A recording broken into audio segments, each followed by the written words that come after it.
a time like the present. Just yeah, just Welcome, bear with me, guys, because come go.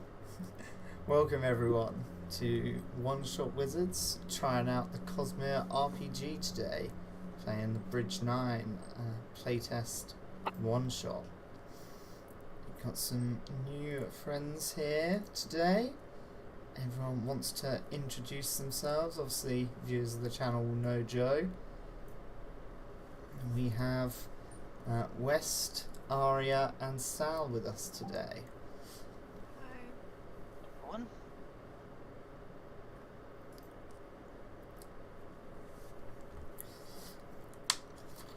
Alrighty. Go, chat. We're back, motherfuckers. What do you think, Gilly?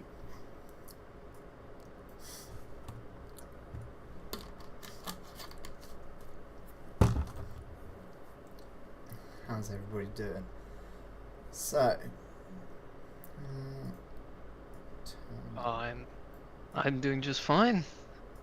Excited to roll dice and not be a forever DM and be a part of my favorite book series. How about the rest of you? Pretty good. I'm really excited to start this game.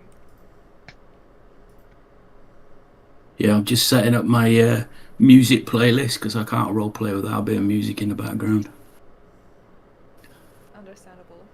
Immersion is key. Yeah, I love it. I love it. You got to have a bit of ambience, haven't you? Flash cut to Ilexius's room where there's death metal pounding into his ear. I mean, like, Bit any of disturbed. the music from Doom is pretty appropriate if you manage to get hold of some Oh man, shard plate. Oh, that's true. That's true. Yeah. what have we let ourselves in for? Well, the Stormlight Archive is the story of Roshar, a world of storms and war. A story of growth, passion, and honour. And today, it's a story that you will tell. You aren't heroes. You currently live in a war camp at the edge of the Shattered Plains, a vast expanse of chasms and plateaus. And today, you are travelling. Travelling with a caravan of soldiers and scholars loyal to an Alethi noble named High Prince Sadius. That is where our story begins. A few days ago, a high storm uncovered ruins dating back to the Silver Kingdoms. Now, you're part of an expedition sent across the barren stone to investigate what's left of those ruins. And you all share your roles on this expedition. So, I'm Krahvk, and I'm a bridgeman. I am a bridge runner, and that's basically all I gotta do. Yes, well, my name's Ilexius, and I'm a professor in history, and I'm also your local surgeon for this expedition. When High Prince Sadius gave us the contract, I jumped at the opportunity to the expedition. My name's Dunie. What? I'm a Herdazian, and I'm a scout and hunter for this expedition. I think my name is Tozbek. I think I came from far lands of Erlich, so Tozbek of Erlich, yeah. And I'm a priest, and I'm here to give guidance. Woohoo! Whatever that guidance may be, we find out. Pardon if you can hear any fireworks in the background.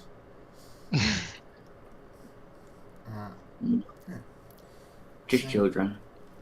You're travelling across the Shattered Plains, which is a difficult proposition at the best of times, and currently the Alethi kingdoms find themselves at war with the Parshendi who live there.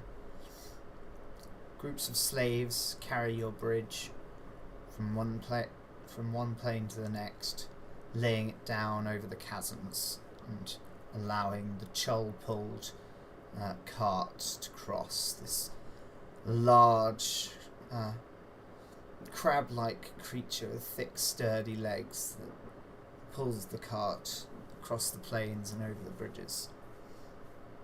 It's midday when you reach the final crossing. The scholars ride up in wagons pulled by the Chulls, their carapace-covered legs clicking with every slow and steady step. The bridge crew carries an even heavier burden. Every time you reach the edge, they must heave the bridge fully back onto the plateau before lifting it up and placing it on their shoulders and marching steadily forward. As they struggle with the heavy wooden bridge, a scout announces, "We're nearly to the ruins." It's time to cross one more chasm, one that plunges into the darkness far below.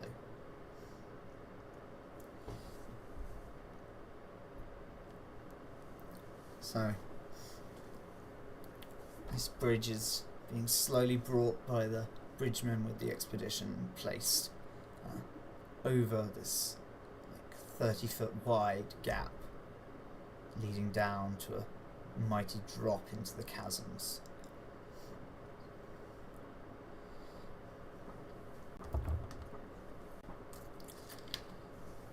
Quite deep there, young folk.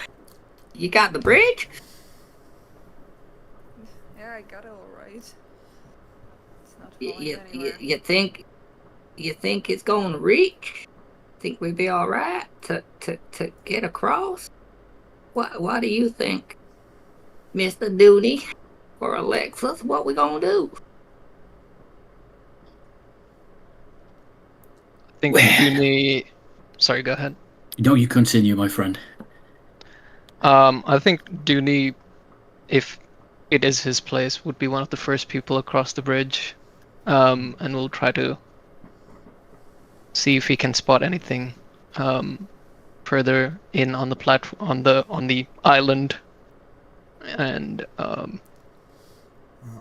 Dunie would know that it isn't his place. The Haidan Light-Eyes scholar leading the expedition would be first across in the carriage. Okay. And once the But Dunie's going to do it anyway. Is Dunie going to do it anyway? Well, Let's make things interesting. So, Dunie's not gonna do it, but it seems a bit unsafe for the Light Eyes to go across onto the undiscovered place first.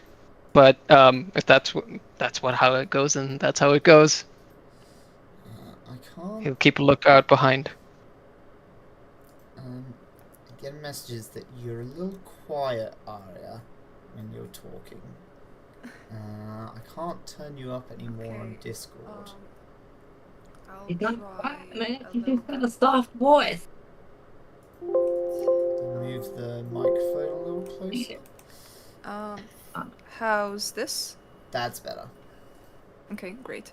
Turn Lady up, Zox. Right click her name and then do volume and turn it over to 200. I'm now you at the have. stage of turning everyone else down and telling the listeners to turn their volume up. The joys. My bad. It's no worries. Technical issues. So, yeah, once the bridge is in place, the caravan is going to start making its way across. Soldiers and bridge staff and the wagon. But the Chull, as it reaches the midpoint of the bridge, scuttles to the side and snaps its claws, agitated, refusing to move as the soldiers bring out ropes to drag it forward.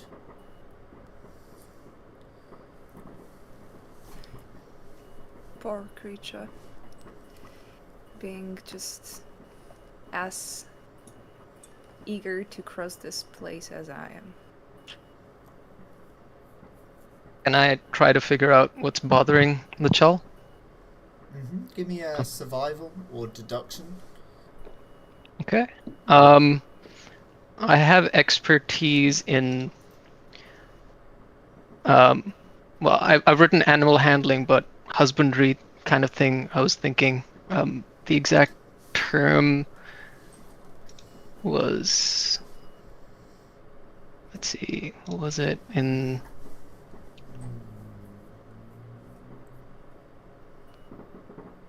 utility expertise? Animal care. Yeah. So does that affect things here? Yeah, I would say that you would realise that this is the reaction of an animal spooked by an apex predator. It can sense something large, powerful, and dangerous in the area, and you will get advantage on your next agility or athletics test. Yeah. After realizing this, Dunie himself is this small Herdazian man, wearing hunter's clothes, starts to look a bit agitated himself. He steps from side to side, clenching and unclenching his hands, and tries to look around to see if anybody's noticed. Doesn't know who to tell.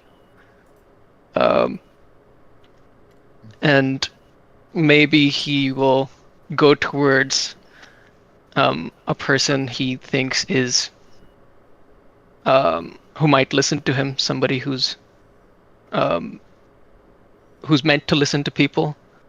So he'll go to the ardent Tozbek, and he'll say, "Ganjo, the Jol, it's afraid." What's afraid? I ain't afraid. There's a predator nearby. Oh, my bad. You saying that little thing down there? Oh, it'll be all right. Let it keep running. The big thing, I think we'll be all right. We just gotta stay low, stay quiet, and keep this here caravan moving. Keep the pace. We be all right. Follow my guidance. The Lord is with me now. Let me bring him to you as I just touch you on the nose. Like, Dunie just sort of starts rubbing at his nose and backs up, and then just sort of lowers his hood and turns away. As you start to hear these scraping sounds growing louder and louder, and the Chol completely pulls into the shell in its back. And then, before any of you can react, there's a shriek of claws on stone, and an enormous creature charges up the side of the chasm. These clawed, hinged legs just reaching each side of this 30-foot gap and hauling this whale-sized creature up and out. With one of its claws, it hauls itself onto the bridge, scraping and splintering the planks as it grabs soldiers and snatches them into its chittering maw.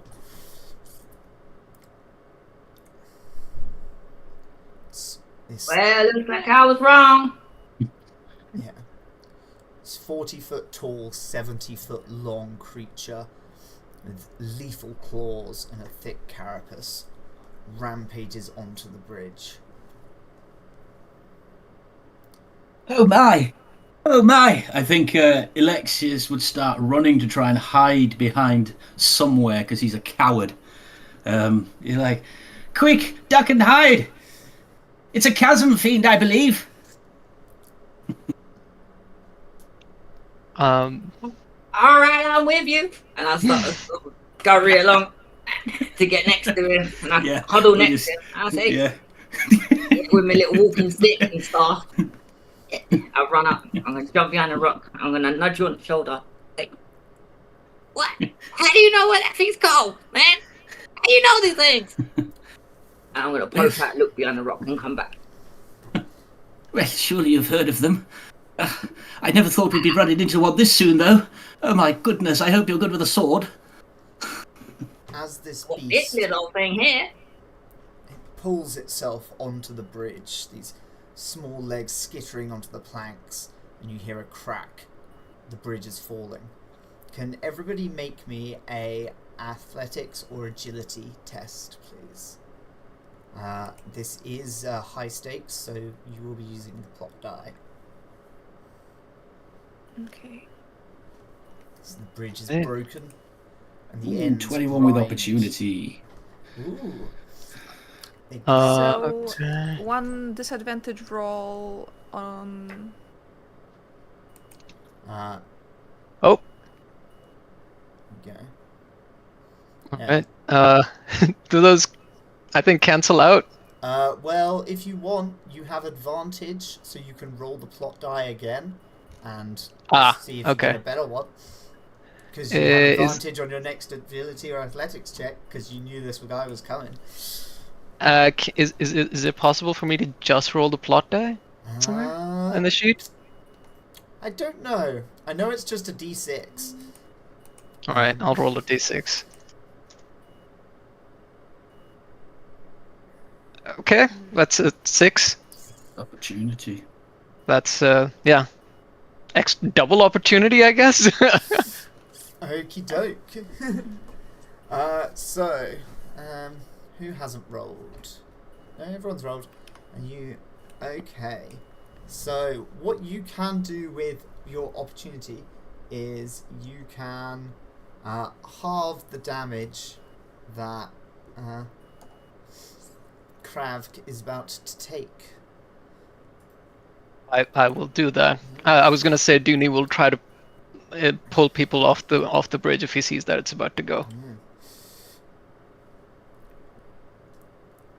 And none of you have actually gotten a complication. So, is that complication from... did you roll the plot die? I thought I did, but it doesn't look the same as everyone else's. Yeah, your roll macro looks very different. Yeah. So I'm. Are you using confused. demiplane? Ah, okay. That would make sense. Okay. So sorry. No worries. Wait. I'll just quickly transfer the character sheet. No, the character sheet should already be on there. Krahvk. In Roll20. I mean, yeah, I have it open, but it's like from Demiplane, the sheet, and I like. Okay, well. Wait, I'm confused. Wait. Oh, okay, okay. I have it now. Sorry. No worries. Oh, we're gonna work. Anyway, so Okay. you manage to. So Krahvk will take 3 points of damage as you guys manage to slow their fall. And the bridge itself lands on the chasm fiend, breaking a few of the small legs beneath it, and it roars in pain and pulls itself free, retreating to the west.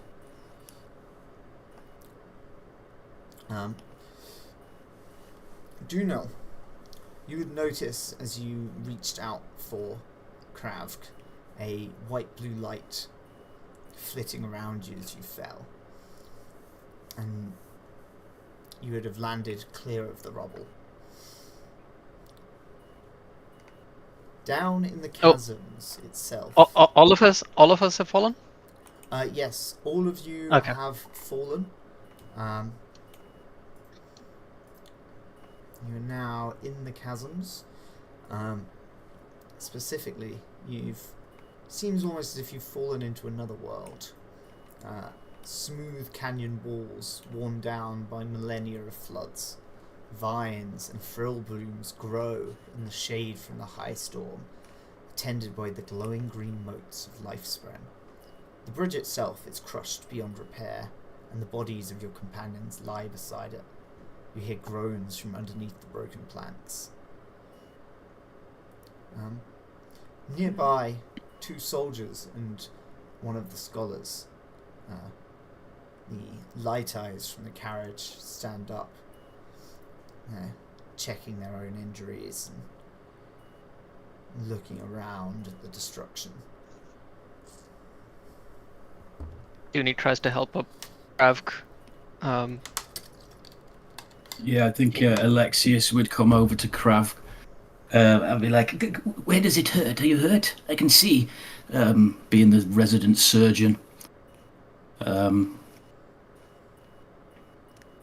Yeah, I think something's wrong.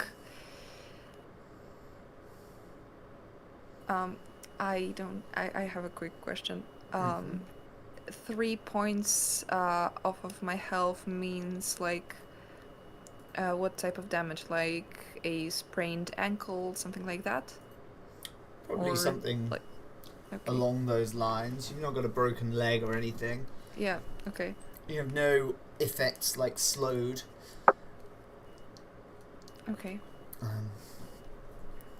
Yeah, I think Ilexius would be like, "Here, let me take a look." He would run it around in his bag. And he said, "Oh, it looks clearly superficial." And he'll heal you. He'll use... Is the Chasm Fiend down here with us? It scurried away after a bridge fell on it. Okay, alright. But yes, chasm fiends are technically down here with you. They're chasm fiends. You are in the chasm. Yeah. I think we should go the other way. We are fucked. I'm going to use one focus, and if I can, just roll a medicine to heal a recovery die. Yeah. I think it's a +6 medicine, and then we go... Yeah, so if you roll me a medicine test, bam. What's your ranks in medicine? Yeah, so I believe it's just a D4 +3 healing.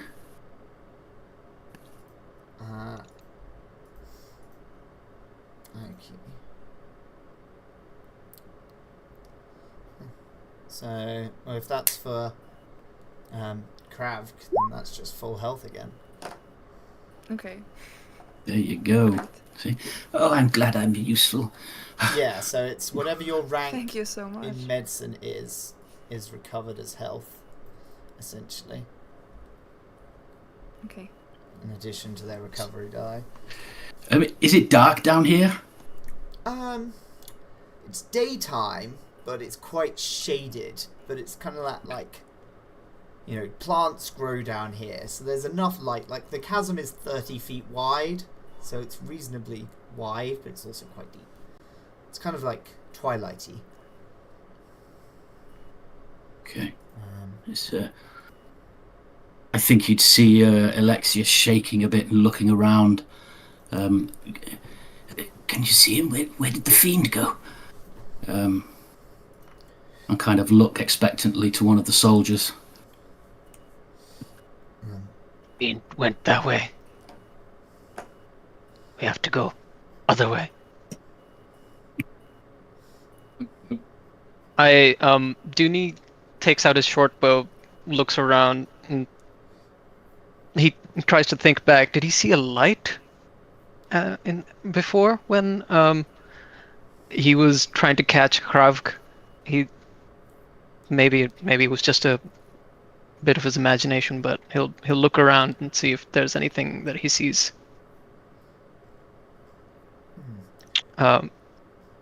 If not given any specific orders, he'll start making his way down the chasm in the other direction.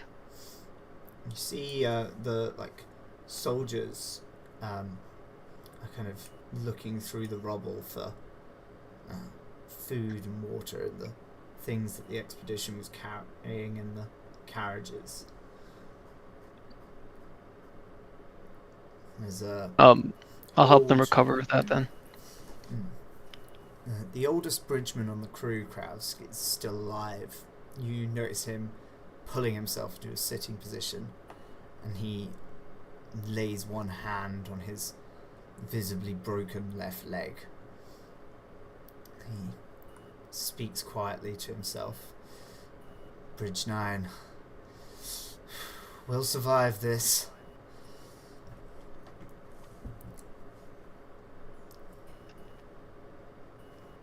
I think Ilexius would go over to him and start tending to him as well. Meanwhile, Krahvk would start looking around the chasm, trying to figure out where exactly they are, like, and how to come back, like, which is the best way to come back to the camps. So are you looking for, looking up at the walls, these chasms flood regularly due to the high storms, and the walls, while some points of them are climbable, are mostly smooth and pretty impassable without some kind of ladder or something. Your only real hope for that is moving on. And as they say, they know which direction the chasm fiend went.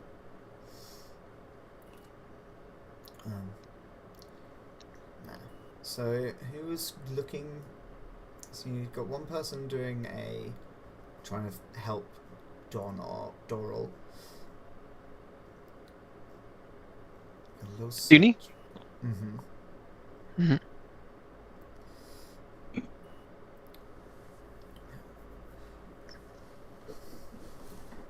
Yeah.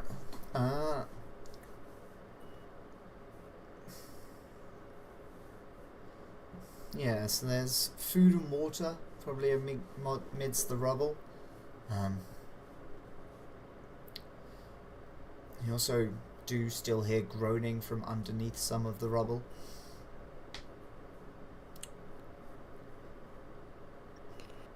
Krahvk decides to come up to the bridge and, well, overhaul the rubble, and starts looking if there's anybody he can, like, help, if there's anyone he can, like, take out of the rubble, so Ilexius can try and heal them.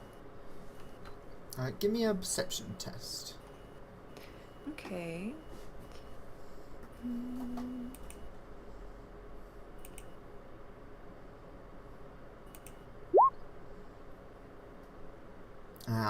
You can hear some groaning, but you're just shifting pieces and you can't quite locate the source. Okay. If you ask for help, Dunie might come over. Hey, help! There's someone still under here, and I can't find them myself. Dunie will turn at this and come back up the chasm, back to where everybody else is, and try to find the people who are buried. Yeah.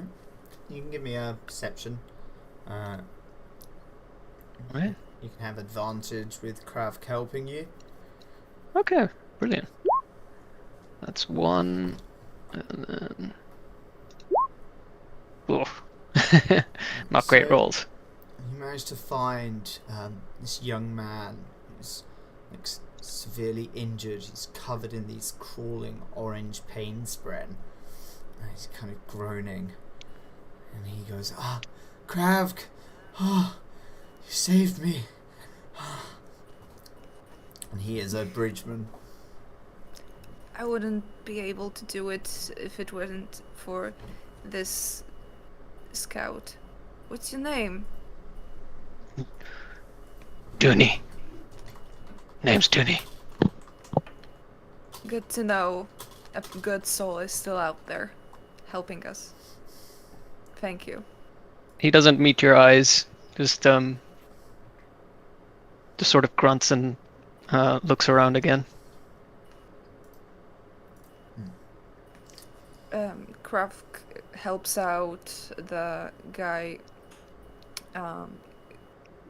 Krahvk looks around, where's Ilexius, and he asks, "Hey, doctor, please come here. We got another one that really needs your attention." Kind of look up, gather his stuff in his pouch, and then quickly start running. As you see, he'll probably trip up clumsily like, oh my, and get over. And he says, I really wasn't prepared for this. I only brought a few supplies. And he'll rummage around in his bag. Where does it hurt, my friend? And then obviously start trying his best then to help that bridge crew, member of the bridge crew. He goes, I wonder, he looks to Dunie, do you know how far we are from the actual expedition? Are we off course now? I didn't even know how close we were. Dunie tries to think about how long they've been traveling, and well, actually the rest. This isn't the whole expedition, right? Down here. Well, so the expedition only had like the one carriage, so Okay. it's possible that people are still up above, who didn't fall down. You can't see like all of the bodies. There's not like a whole bunch of dead bodies. A lot of people did manage to get off the bridge, but you only had the one bridge with you. I don't think you just generally carry ladders for going up and down. I think that's just too inefficient a lot of the time. I'll try to think about how far we are from the war camps, and how many days of travel it would take to get to a platform where we might be able to find somebody to send down ladders or ropes. Probably like 2 days. It's a bit of a walk. I mean, like, you've been travelling for a decent portion of the day, like, over the top, and obviously there's a lot of winding backwards and forwards when you can't take the direct route down in the chasms. Dunie says to Ilexius, 2 days travel from war camps. Don't know when high storm will arrive. Caverns will flood. Must find shelter. Oh my, that does put a problem in the matters, doesn't it? I don't suppose there's any chance of making it out of here anytime soon. And he kind of looks around, saying that I've never actually been down a chasm. Very interesting indeed. And he'll start taking interest in all the little formations and stuff, and he might scutter over, completely disregarding healing the guy now, and he's completely distracted, picking up various rocks and things very enthusiastically. Yeah. There's lots of like kind of almost coral reef style plants growing in the walls of the cavern that retract at your approach, and little motes of green life Spren that sprinkle between, dancing like pollen between the flower buds.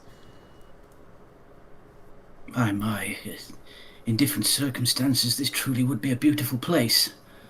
Tozbek. As Ilexius looks, he can obviously see that there's some that can't be helped, that some may have died from the fall, I'm guessing. And he will say, Tozbek, isn't that your area? Maybe you should lay them to rest.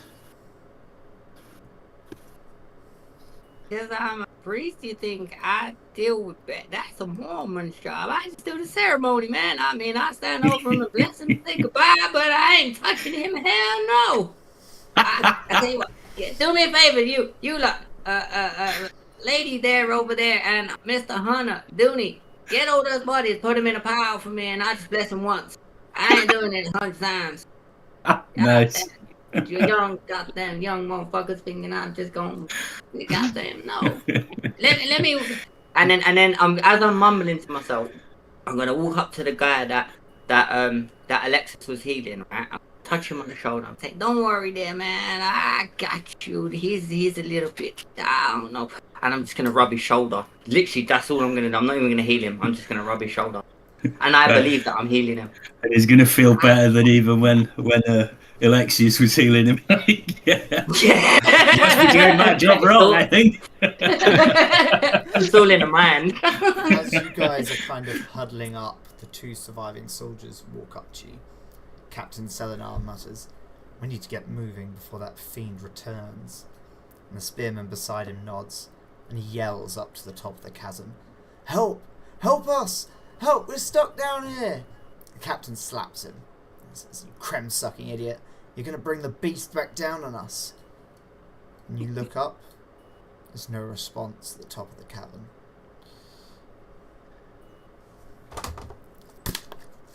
They may have fucked off. Well, I guess there's no help coming from there.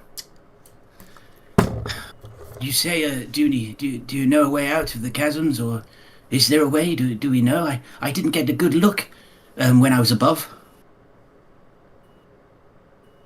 Whichever way we go, however we escape, we will have to go this way. I'm not going after the chasm fiend, can't you?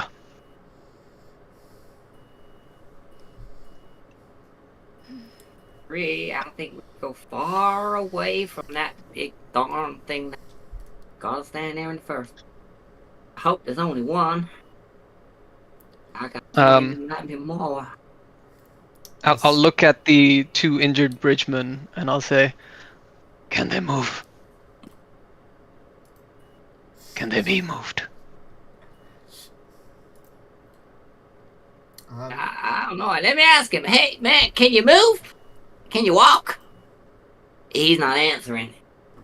I mean, if someone gives me a hand, I might be able to. This leg is, I mean, it's storming broken. Yeah. Oh, I think I'll it- help on my shoulders. Yeah. All right, use my walking stick. Here you go. Hold up. I can't give you that. I can't walk. Take my shoulder. And I'm just going to stand next to him and let him sort of... Because I'm really short, remember? So he can just hold my shoulder and we can just ploddle along together. So the surviving scholar, Elia Matal, starts to speak, and she says, "Perhaps we should..." But the captain interrupts her. "Brightness, this entire storm and suicide mission is your fault. Do what I say and you might survive it." You see a pool of blood-like anger Spren growing at the captain's feet as he shouts at Varda, "Get moving!" And he stalks towards Dural, the older bridgeman with the broken leg. He says, "We can leave this one as bait for the chasm fiend." And he draws his sword, starts to raise it over the older man. Shit. We could leave you as food for the chasm fiend, Captain. I think Ilexius would gasp in shock as this bridge crew member, this slave, speaks out against the captain, and look on in horror. We're all half dead already. Doesn't matter to me if you want to leave my men behind. You can be also the one that is left behind. Here. I like her. Dunie's got wide eyes looking between the captain and the bridgeman. You can see that he's not really listening to reason at this point. You see an almost reddish tinge glowing in his eyes as he looks as if he's going to strike down this injured man right here. Can I interject, Captain? Maybe I could help him. I still have a few supplies here. We can get him on his feet. How bad is he looking? Bad? Is he does it look like it's within my expertise to kind of help this guy before he kind of executes him? Set a broken leg and give him some help hobbling out of here. It's very survivable. So I think Ilexius would interject and then go over to Krahvk and go, "You come help me." And sure, fine. I would kind of just go down the side, and he will then try and tend to his wounds the best he can, and speak to Krahvk and say, if you can help him, we can get him out of here alive. Physically getting in the way of this guy swinging a sword at this old man? No, I was just going down to the man, so obviously the sword I would have gone up to the man now, trying to tend to the wounds. Oh man, interjecting is Krahvk. such suicide. Krahvk tries to grab the sword out of the captain's hand. Okay. Oh, he's going down, man. Make me an athletics check. Okay. I'm trying to beat a 14. Go down. It's getting interesting. Okay. Plot die or no? Do you think this is important? Do you think this is think worth it is. risking the complications of the plot die? No. There you go then. I'm sorry. It's your call. Oh! Right. Well, this did not You land. try to get in the way, but you are a merchant and a slave, and this man is a trained soldier, and he pushes past you and stabs his sword into Doral's side, heavily injuring him.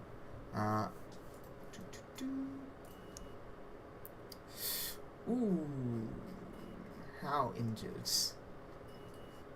No, just killing him.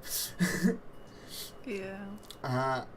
And you see his eyes glow red. Does anyone have a Lethe expertise? I do. Yeah, you would have cultural. You would recognize this as the thrill of battle, the thrill that comes over soldiers, often Alethi soldiers, when their blood's up in a battle. And could everyone just on the map kind of figure out where they are? As these two soldiers start to square up.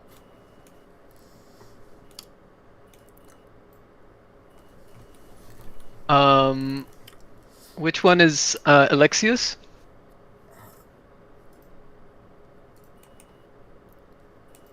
Sorry, one sec. I can't select my token, by the way.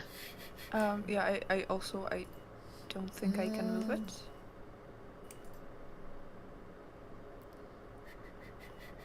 I love those eyebrows. The Thalen eyebrows. Yeah, I can't grab My my token. eyebrows. You see, my eyebrows is because I got no hair. See, and I comb them back. Yeah, keep my head warm. Is it still? Hey, true that people I can't can grab their move mine. tokens? There Oh we yeah, go. yeah, I can also move my token. There we go. Okay. Do you Well, I'm think guessing. when it So- generates a token by dragging it from your character sheet, would also transfer the same permissions? But it does not. No, no, no. Well, I think Ilexius would be next to the one who has just been killed because he was in the middle of Yeah. trying to help him. Yeah, I think Dunie would be next to Ilexius as well, because we were having a conversation before this happened. Yeah, and I think that Krahvk would be like right next to them, somewhere like here. Righty. Where's the soldier that was hurt that I was patting on the shoulder? It's one of these down here, I guess, isn't it? No, so that would have been one of the bridgemen that's not represented by a token in this fight. Oh, okay, well But that's he where would I be am. around Oh. there. The scholar, also not represented, would be getting out of the way, pretty much. Has the captain been nice to me on this expedition? What's your kind of social rank? You... I'm a Herdazian. Yeah. Probably not. To be honest, probably been quite dismissive of you. Doesn't really see why an outside, like, scout would be that necessary. I think seeing this man just murder one of the injured people. Are there other injured people as well? Yeah, there's another injured bridge crew member who's being helped by Tozbek at the moment. I think Dunie's gonna shoot a bow at this guy. Shoot his bow at this guy immediately. So Mutiny against first the captain. thing before you take your turns, who is taking a fast turn and who is taking a slow turn? So a fast turn will mean you go before the enemy. A slow turn will mean you go after any fast enemies, but before any slow enemies. Slow turns get more actions, fast turns less actions. I will take a fast turn. Mm-hmm. I will also take a fast turn. Mm-hmm. Ilexius will be going slow. Just because he doesn't quite know what's happening at the moment. It's all kicking off. And he's in a bit of shock with it all. So... Tozbek, Yeah, I mean, you take I your don't know. fast. I just jump in there like I normally do. I suppose. Tozbek asked no questions.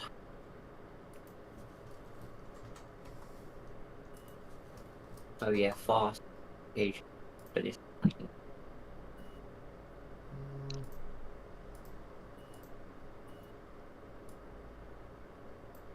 we go. So you go after all of those guys. Sweet. Well, Dunie, you're trying to shoot this guy, are you? Yes. Shoot Yes. away. All right, let's Shoot do it. to your heart's content. Short bow. You don't. Well, I suppose I don't roll the plot die here.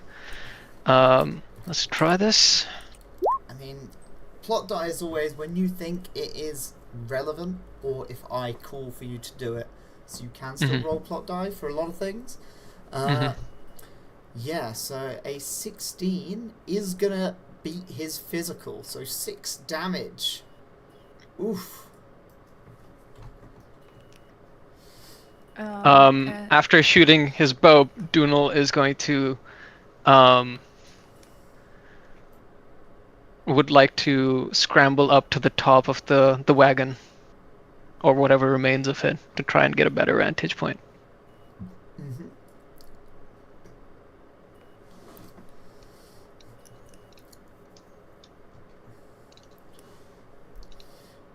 Alrighty. And that's it for me. Sweet. Krahvk? So Krahvk tries to wrestle with the captain, tries to like push him down, just do something to like hold him off in one place. Alrighty. Make me a athletics. Mm-hmm. And try and grapple him. Okay. And I also do very have nice. an expertise in unarmed attack. That's a natural 1. One thing by the way, should have mentioned this right at the start of the combat. There is an event. I need to make a nice little event tracker card. There is an event in this fight. So when you get complications, I may, instead of spending them on punishing you immediately, spend them to increase payment towards this event. Once there are 4 complications rolled, or once there are 4 opportunities rolled by your enemies, the event will occur. And for those of you who can't bear to wait, the event in question is the return of an old friend.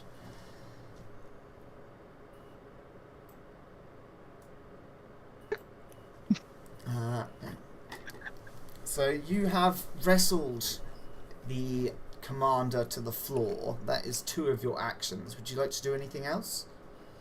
No, that's all. Okie doke. Tozbek, what's going through your head at the moment? So, the commander's just been wrestled prone. I'll be. Bad.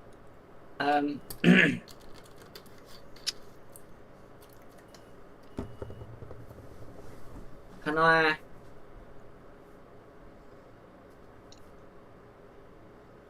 I'm gonna.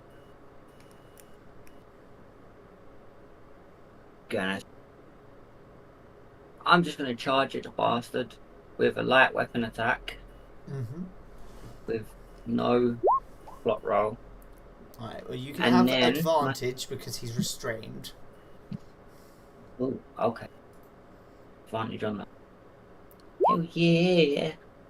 And then can I use one of these senses in combat? So can I use like dodge in case like when he tries to strike me back? Yes, so you can use dodge. But Dodge I don't would need be to right when now. he strikes you. You would say, "I'm using dodge."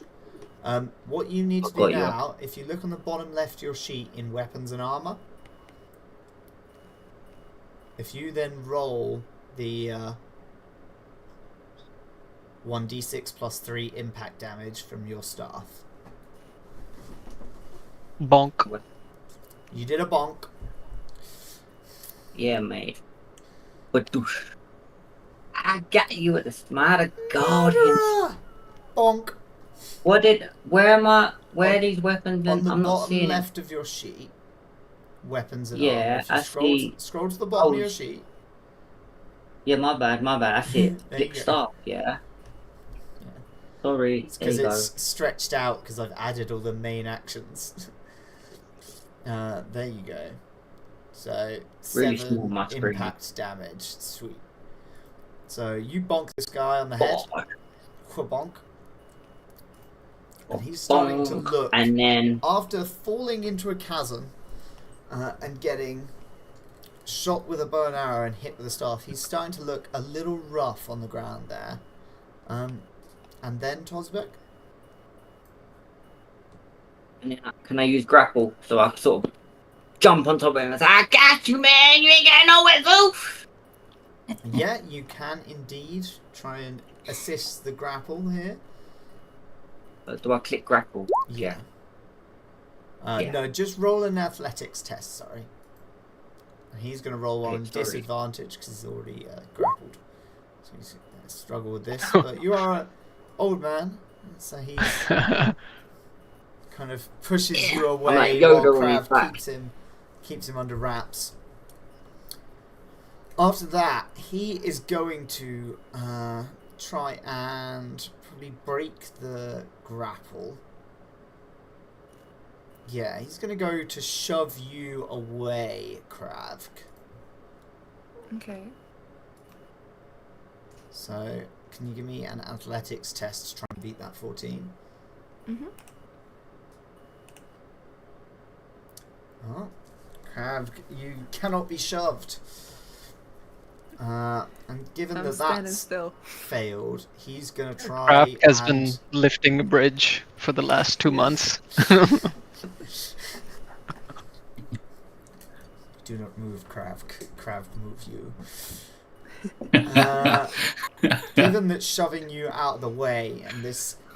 He just kind of assumed that he'd win a contest of strength because he's more important than you.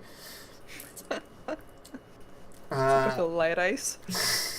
Typical Alethi. Yep. Instead, he's going to go and try and stab you. Wasn't that wonderful? Ah. He fails at stabbing you. What do you want his complication to be? How does this guy's life get worse? Oh, how come? Oh, right. Okay, it can be thrown. Okay, I was wondering why the knife has a range of 20, 60. It's a long knife. I mean, yeah, he's having a bad day, isn't he? A priest, Yeah. a bridgeman, and a scout is, giving him hell. That can't be good, especially this crazy priest, man. It is, his ego's bound to be hurt there. Yeah, I would say. Yeah, so I've been thinking, and I think that, like, he would probably, like, take out this knife, and it would, like, he would do it too fast, and it just falls out of his arms, and it lands somewhere. Yeah, he managed to get the knife out of his arms. You're just incredibly strong grip from holding this bridge, just twisting his wrists. Next up, the young spearman, Varda, kind of sees you guys taking on his superior officer and just kind of goes to defend him.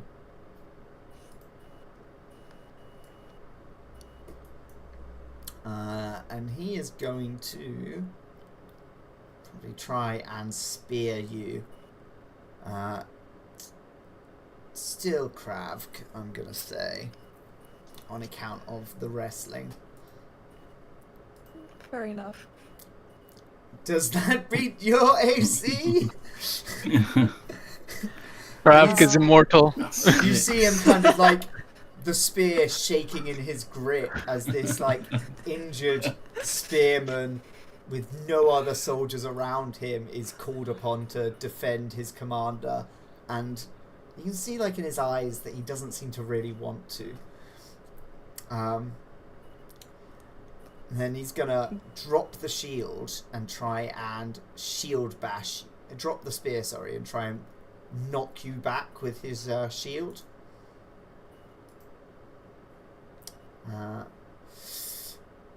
What's your physical defense? I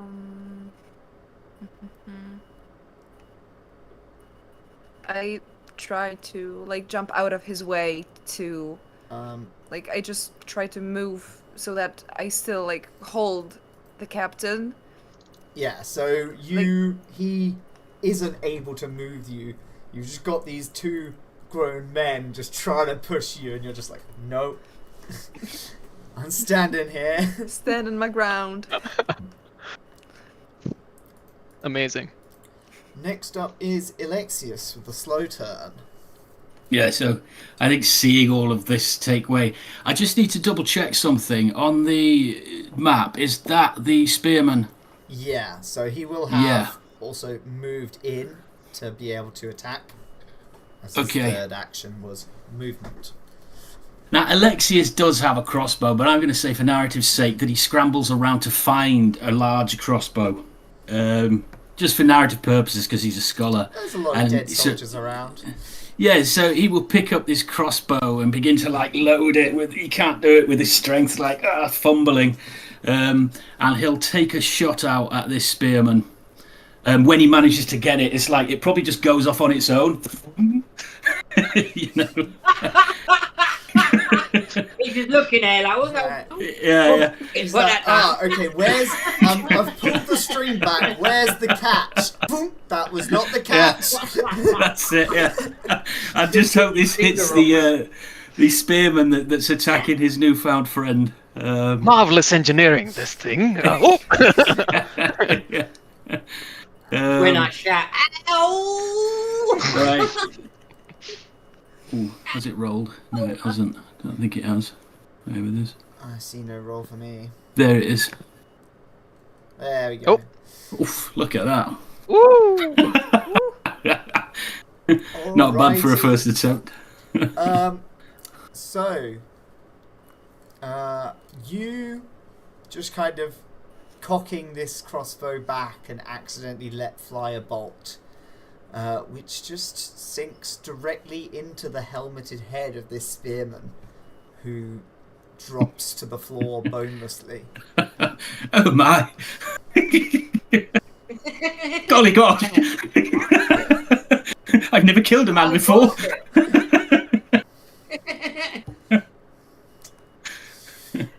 Thanks for your hand there, Ilexius.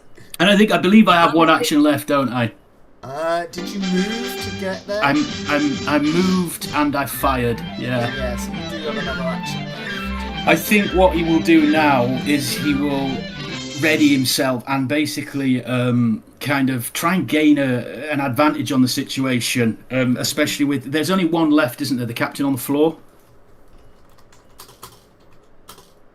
I believe so. Yes, the captain who's currently completely locked down by Krahvk. Yeah. I'll take the gain an advantage action as in to assess the situation, ready to, if it comes to it, to shoot. So I suppose getting an advantage would be loading the bolt again and try to point it in the right way without hitting his friends. Just so if it comes to my next turn, I'll get that advantage. So roll me a skill that isn't heavy weapons then for gaining your advantage here. So what do you think are you deducting, inciting? athletics to just physically be able to load this weapon properly? Let's try that one, mate. Let's try that one. Yeah, why not? That makes sense. Yeah, Confident with his crossbow. There He's you trying go. to load it. He's gain got yourself no a idea little what bit of he's doing. advantage there. Brilliant. So He's already. He's a killer now. He's done it once. You can't stop him. For anyone who For a group of doesn't know, scholars, we're rocking these athletics checks. the buffest Truly. scholars in the land. So, for anyone who doesn't And now know, you know why watching we were along, chosen for this expedition. advantage works similarly to in a lot of games. It's re-rolling dice, but the differences here are in one, it is like re-rolling dice kind of thing. You like, I have an advantage that I can spend it on the next one to re-roll a dice, but because you can roll multiple dice for a roll, for example, you might re-roll a attack roll, the d20, you might re-roll the plot dice, which then leads you to getting another opportunity to do more re-rolling, and then you can also re-roll damage dice as part of your advantage if you're like, I'm pretty sure I'm gonna hit. So you can end up having 3 advantage for a roll and it being really good. Pretty cool. It stacks, doesn't it, in this system? It's great. Yes.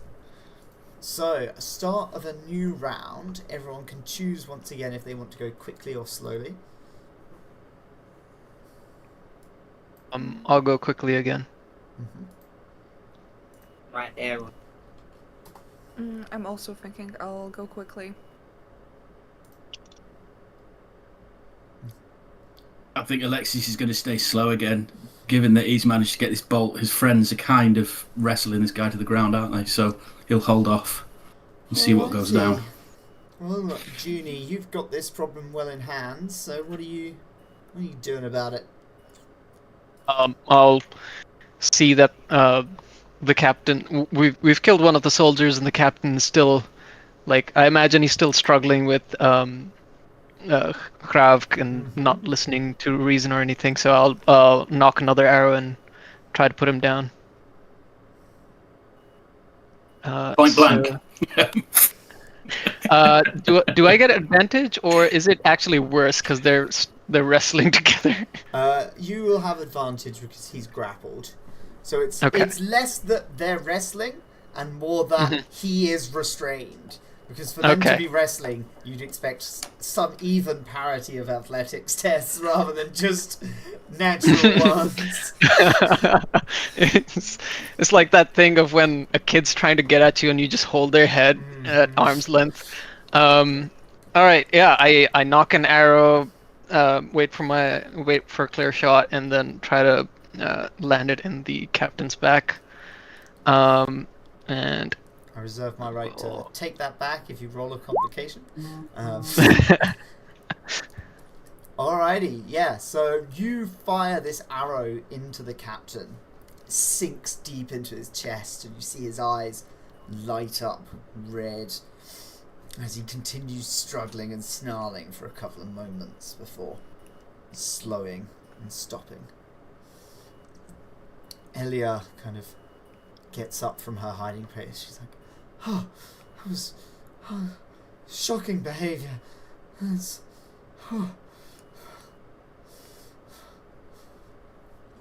he would have killed us all, aren't you? Are you alright, ma'am? I think so, but he killed that man." Ruthlessly, but I don't expect much from Light Eyes. As a bridgeman, that's what we're used to. No offense. Ilexius just tried to look sober and says, you know, it's quite easy once you've done it once. Sweating. What does Ilexius look like, I'm by gonna the pat way? you on the shoulder and be like, there. You got this, man. You got this. I think take the crossbow off your back. Yeah, take the crossbow off me, yeah, before I do any more damage. Yeah. So what do you mean? You can have it back later. Oh shit. So, Well, it's me running away from Oh you. man! Alexius quickly grabs the crossbow back off Tozbek. I'm gonna throw it at this point. Hey, take it. It will not help, Gancho. Run! so as you may have surmised, you hear clicking and scraping sounds approaching from the west, echoing down the chasm. They stop for a moment, and then they grow louder, approaching. We Now met is again. Do we have one more living hurt bridgeman? Yeah, he's injured. Okay. He's not limping. He didn't have a broken leg like Doral did. Okay. Doral. Bridge 9 survivors. Bridge 9, Krahvk. Bridge 9. Okay, so I think that we should all just start running. Dunie whips around at hearing the sound of the chasm fiend or whatever it is that's approaching. Do I have enough time to set a trap before running? I don't know if it's gonna even scratch the chasm fiend, but maybe it'll slow him down.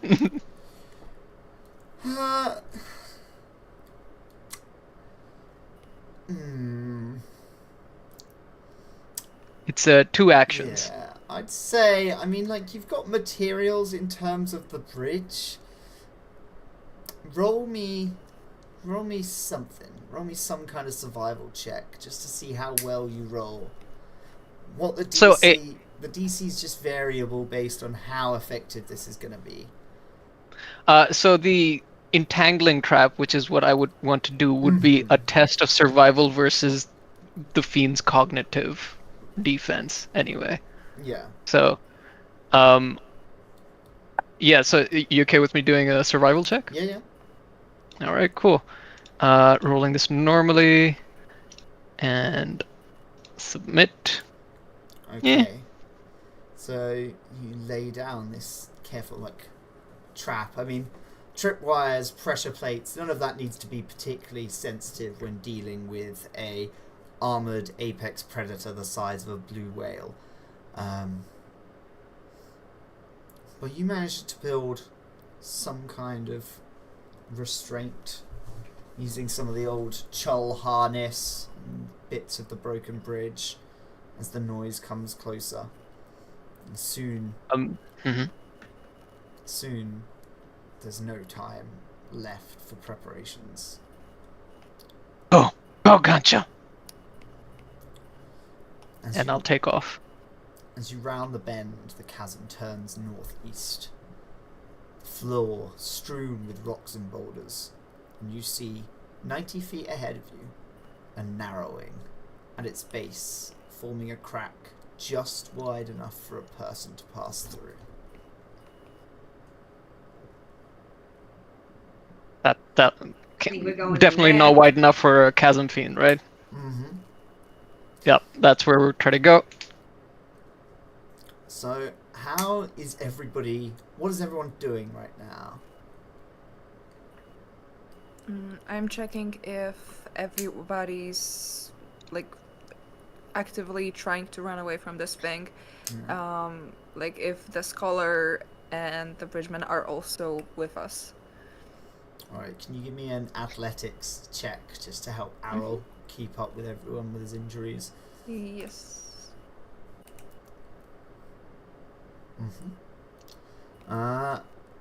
Everyone else? You want me to get all of us, yeah? Keep up. Me and my little...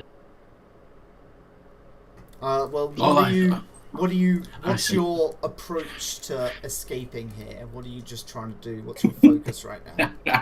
well, I mean, narratively, Ilexius would run one side and then run the other side, and he'd just try and find a way out. He's panicking, trying to just flee. Yeah, find a way. Yeah, he's trying to find the best way to get out, and obviously, can you give me a deduction or perception test then?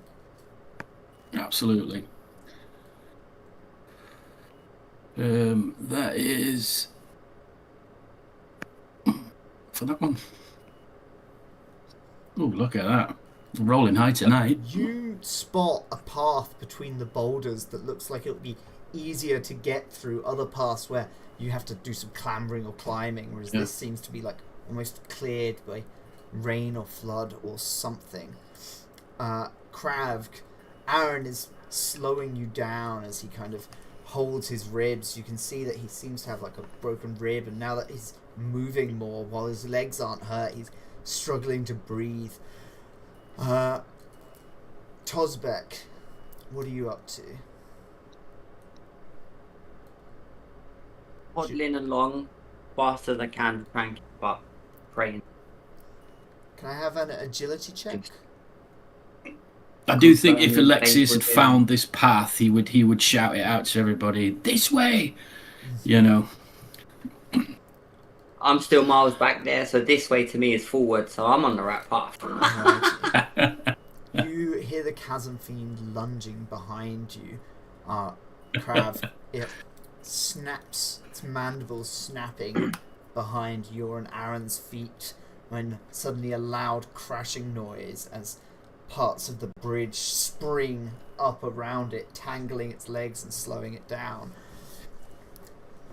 This Nice. mighty roar lets out like 4 trumpets blasting from one enormous vocal cord, and the sound shakes pebbles loose from the chasm walls. The beast is hot on your heels. I'm imagining the T-Rex on Jurassic Park or something.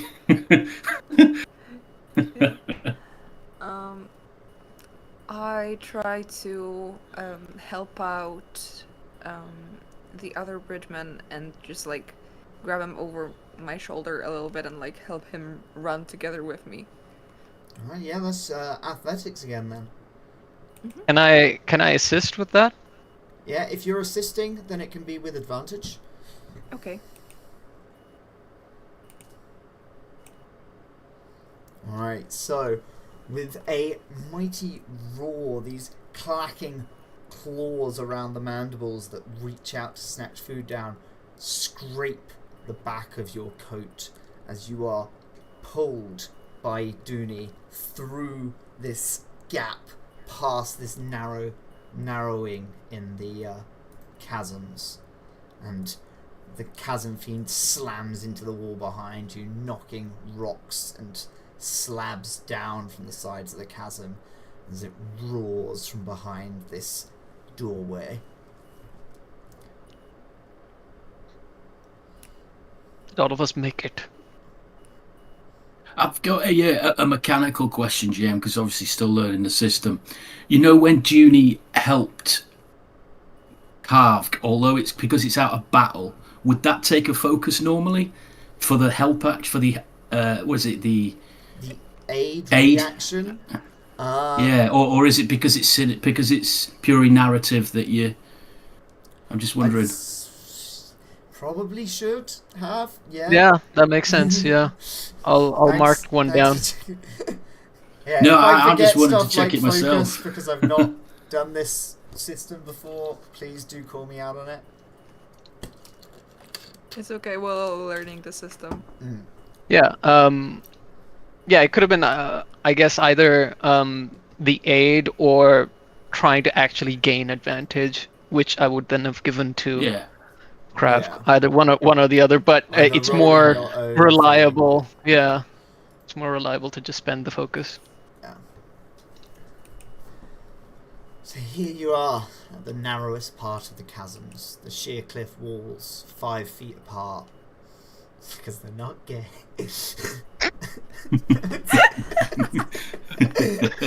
I really tried not to say it, but it was just there. Shame. And the chasm fiend is pushing its head into the gap, but eventually withdraws. It's unable to man. squeeze through. Ahead, you see the chasm widening again. These enormous claws reaching through the gap, reaching for anyone slow or unwary enough to stay back.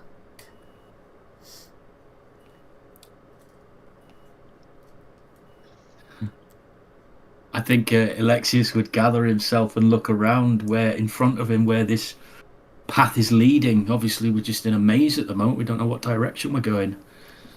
Can I Very quietly, should I say? Can I ask everybody to rest and wait a moment while I have a look further ahead? Hey, Maud, rest is what I do. I just sit down. You need some help with checking out what's in front? Or should I should be stay okay. with the rest? I should be okay. But if you're good at it, come with. Okay. I'll come with them. As you, Dunie will try to scout out the area immediately ahead. As you start kind of discussing this, Elia walks up to you and she shows you her map and she goes, I think we're here. She points to this thing. She says, like, an hour to the northeast, there should be another branch. Are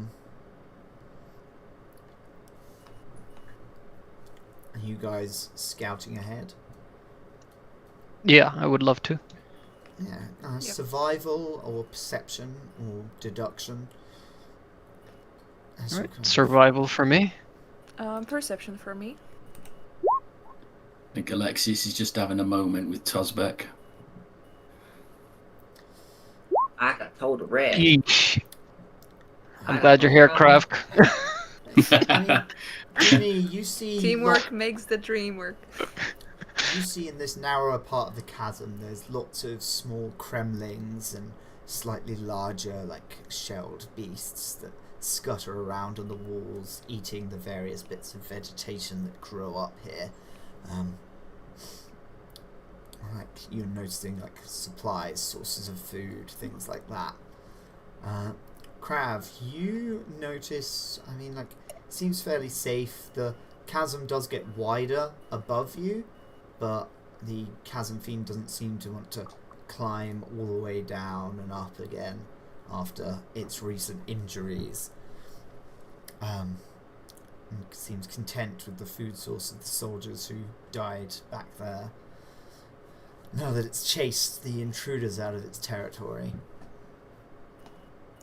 Alright. Yeah, you find yourselves kind of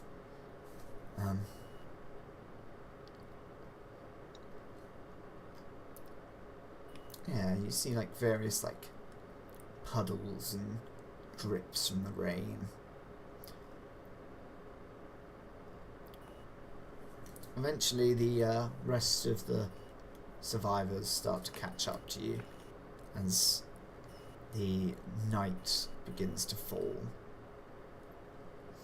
And you see to the east of the canyon, Krahvk, about 10 feet above the base of the chasms, there's a small cave that you know would be quite safe if the chasms flooded. It would be better to be 10 feet up than 0 feet up.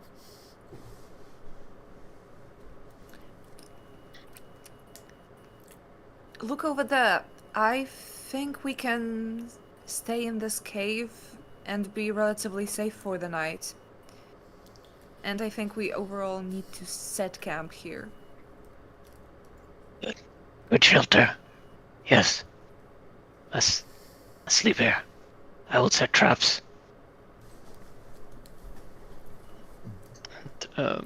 Yeah. So Dunie will set up some traps around to try and protect our little shelter. Is anyone helping Elia up to the cave? She's not much of a climber. I can help her up. Thank you. Oh, this whole adventure is becoming quite anxiety-inducing, isn't it? Tell that to a Bridgman again. Oh, well, Why are we here? We're all doomed. Oh, woe is me. Well, I mean, this Silver Age site that's been uncovered by the High Storm, but it doesn't seem as important as all this now, does it? And she seems just quite worried, almost like the shock is passing and she's getting a bit hyperventilating.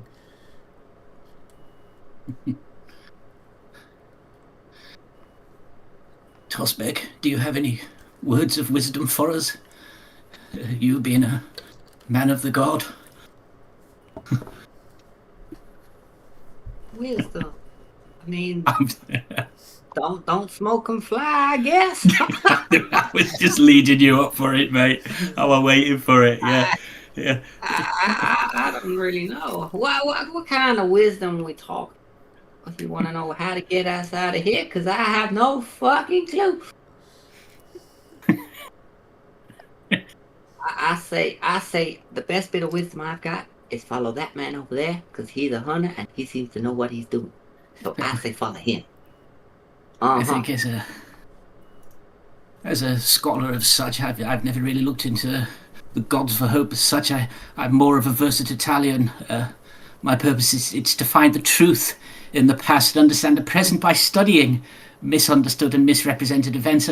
It's not so much the gods, but I do hope that they're looking out for us today. I don't feel we're going to get out of this. I mean, if you put faith in the Lord, then the Lord has faith in you. And it's what you believe in your heart, what it tells you. Verses 5-9 of their here book and text. Just, I mean, I know you like the facts and you like to see what it be, but a little bit of belief and a little bit of knowing what can come in. You'll get through this. You'll see God's with you. He's with all of us, but he ain't like the being to look out for us. We gotta do this on our own, you know. This test is put in front of us and see if we can walk it. But at the end of the day, he'll forgive you. He does. I really didn't mean to take that young fellow's life. You know, it really, the bolt just slipped out of my hands, you know. All of a sudden it just whoosh. He's dead. Do you see blood and everything? Oh. It's all right. It's all right. I'm telling you, just take a breath. We know it's an accident. The Almighty God, Lord Father, every blessed. He knows it's an accident because I witnessed this, and I'll tell him it's an accident. Don't worry. You all right. Plus, he was kind of a mean soul. So, not that means to go around killing mean souls, but you know, he kind of had it. Kind of had it coming. I think Ilexius hearing that will feel a bit better. Yeah. Ilexius, you draw a little glyph ward for Ilexius, just as a little prayer to the Almighty, drawing a little symbol to mark his repentance. Ilexius, you feel a tap on your shoulder, and if you turn, Dunie's standing there, and he puts something in your hands. It's a little wrapped package. And then he just walks away. And he walks towards Ilya, and he does the same with her. And if you open it, it's a chowta. It's a what? It's like I think chowtas are basically like shawarmas, like a wrap. Okay. Kind of Okay. gyros, that kind of thing. It's a Herdazian street food. Nice. It's like, I don't thank you. I seem to have lost my appetite. And he kind of offers it to the party just randomly. In fact, he offers it to the lady, you know, who is it the bright eyes, the brightness. Yeah. She kind of cheers you with the one that was just given to her. I'm gonna snatch it out of her hand and tell her, "Don't be greedy, miss." And I'm gonna. Nice. Nice. Yeah. I don't have the thing in my sheet, but would you be okay with Dunie having one of those Herdazian spark flints? Yeah, sure. So as a Herdazian, Dunie has crystalline fingernails, and he'll strike them against this piece of flint that is hung around his neck to try and start a fire to keep us warm tonight. On account of you being See part what I tell you. crab man. He knows what he's doing. Follow that man. So one thing I will ask as a group is, yeah, I mean, I know it's just kind of going over it, but do you all have food and water? I have. I have alcohol. I have. It just says street food in my equipment pouch, so I don't know how much I have. Chouters. I have 5 chouters. I've got some food. And a water skin, yeah. Along with my medical supplies. I've got nothing. Bridgman I'm trying to life. find it. Yeah. Where's my back? Inventory should be on the second page of the thing. Bio and info. Yeah. No, not bio and info. Under that, there's 3 buttons in the center. Yeah, this one. But I have a flint and steel as well. Oh, okay. Got ya. I have no food or water, no. Tozbek No. carries only 2 liquids, ink and poison. Oh no, never mind. I do actually have street food. And an empty vial. That could be filled up. I've got 1 day's worth of food and one water skin. And a flint and steel. Well, you know that you probably won't go hungry tonight, but thirsty is a concern. I'm thirsty already. I just had 2 shawarmas.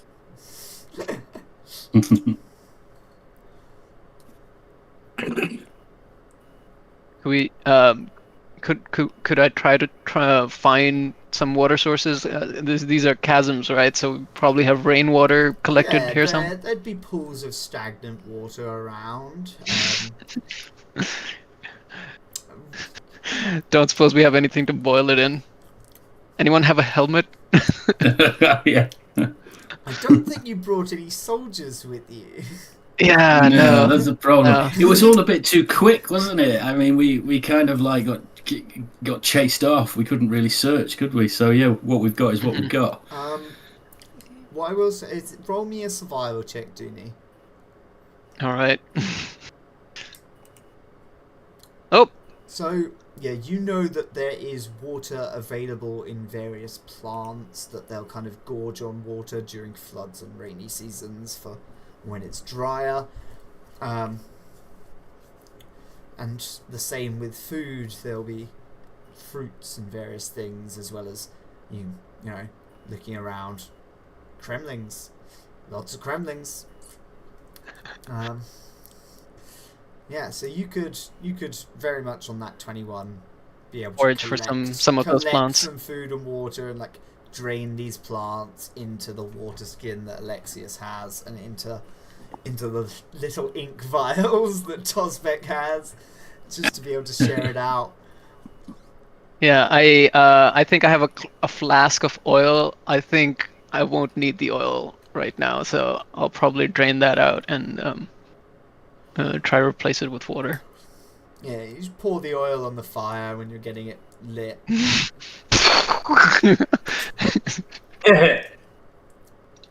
Yep. Okay. Yeah, I will return with some water. It's not much, but will last us some time. For tonight, at least. Everyone say, thanks, Dunie, I didn't want to have exhaustion tomorrow. Thanks, Dunie.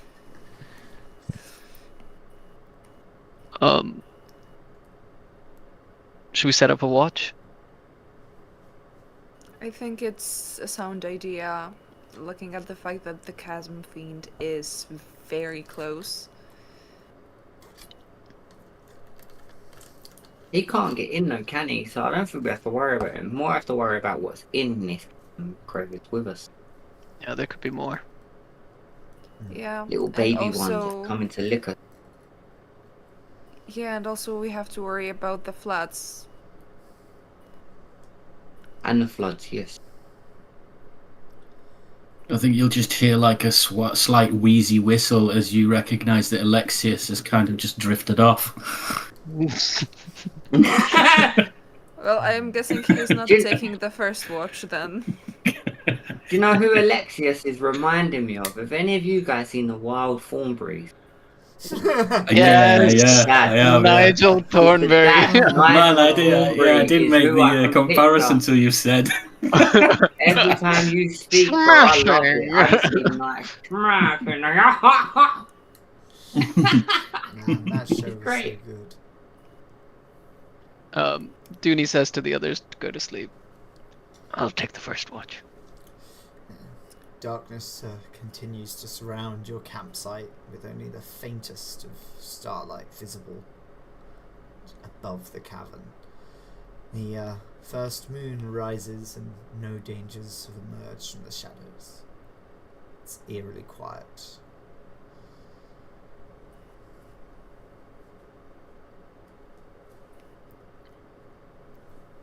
Ilexius lets off wind in his sleep. Eerily and quiet. Let's ruin that silence. I'm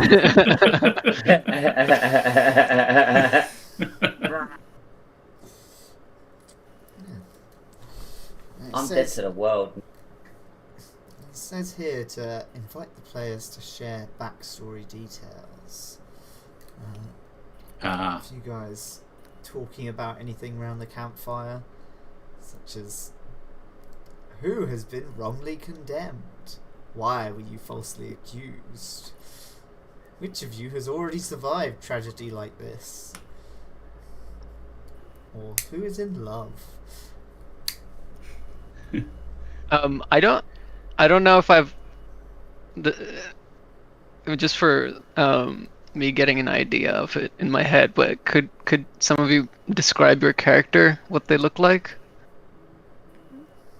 So me, I'm like 6 inches taller than a hobbit, bald hair, long eyelashes, quite slim in build, walking stick, scraggly beard, quite scruffy, just the typical old smelly scruffy old man, pretty much, sort of thing. Yeah, that's what I'm kind of picturing my guy to be like, and carries his staff. The staff's like twice the length of him, because it's for a full-grown adult, not human size me. Yeah. I was married once, but that turned out to be a shambles. So I won't talk about Dolores. I could tell you about growing up I could tell you growing up about the old time wars, but I don't really remember that much either. It's all a bit of a haze.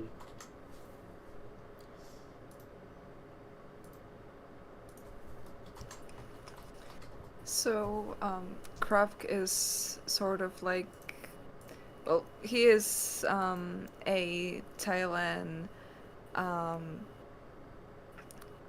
merchant. Well, used to be, and now since he has been in the bridge crew for a while, he has a bit overgrown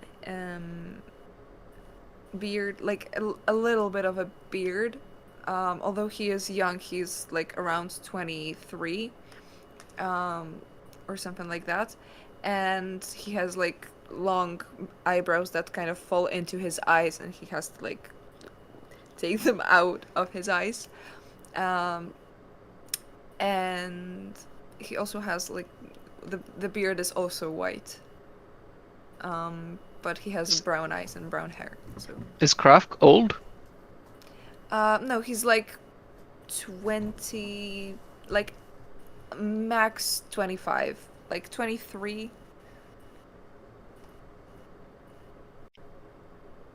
Cool.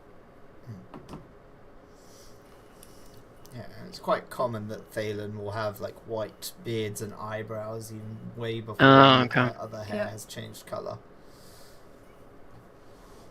Look at this, you'll see Alexis kind of jump from, oh, I didn't mean to, no, and kind of just come around and go, oh, it wasn't a dream. And you'll see Alexius is like, he's kind of middle-aged. He's got like a side-parting brown hair. Life has definitely been very pleasant to him. He's very soft in appearance. He's very skinny in build, very pale. He's kind of adorned in these robes that are now very dirty, that you'd recognise as like an apprentice professor of history.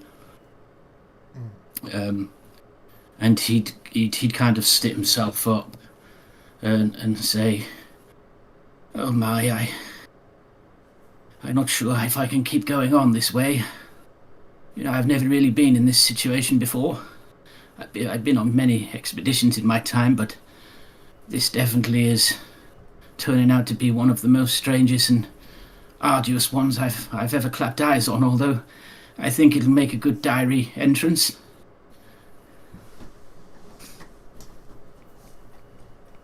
Did we say that there was there was alcohol around? Did we say that there was like a bit of alcohol? I think Dunie has Dunie. access to alcohol. I also have a bottle of alcohol in my inventory. Bear with me, sorry, my door's just gone. I was going to say something then, but I won't. That's all one. What's up, Tozbek? Is it vodka?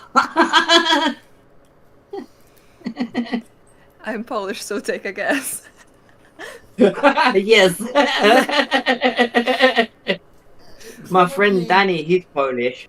He's been teaching me little bits of stuff. I love him. Polish are so much kind people. They're great.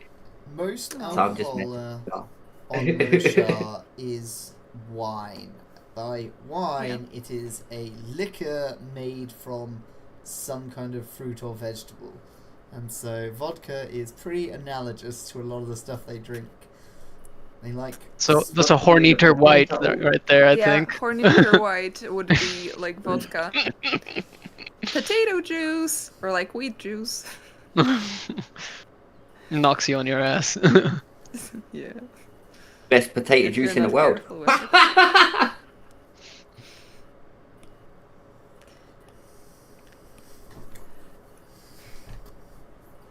So yeah, we were gonna get pissed tonight and run the fire, yeah? Yeah, probably. Let's go. Whack out the s'mores. Shame we can't go hunt that creature, eh? And get some nice bit of crab or whatever. Whatever it is, it looks like a crab. Need a shard bearer to kill one of those. Mm-hmm. Or a cannon, if you knew what that was. A what? I do sometimes think that about Stormlight, where I'm just like, man, like, in about 50 years of technological increase, a lot of your problems will just not be problems anymore. Like, give it a few years and he'll be fine. Give it a few years more and then you won't be. So you continue your rest through the night. And in the morning, Aria, the scholar, opens her map. This hand-drawn sketch of the plateaus close to the expedition's destination. She says, from our current position, the war camps are due west, but the chasm fiends also due west. She kind of swallows. If we circle the northeast, we can pass the dig site, and then we would we would be able to find the scouts who head there, and then they supposedly built ladders down to the site, so we should be able to get out there.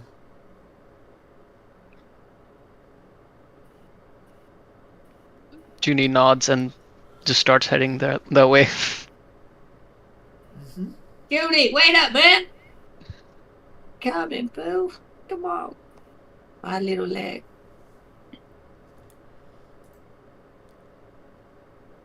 So I'm assuming that we have reached morning and we're kind of gathering ourselves to make way again then.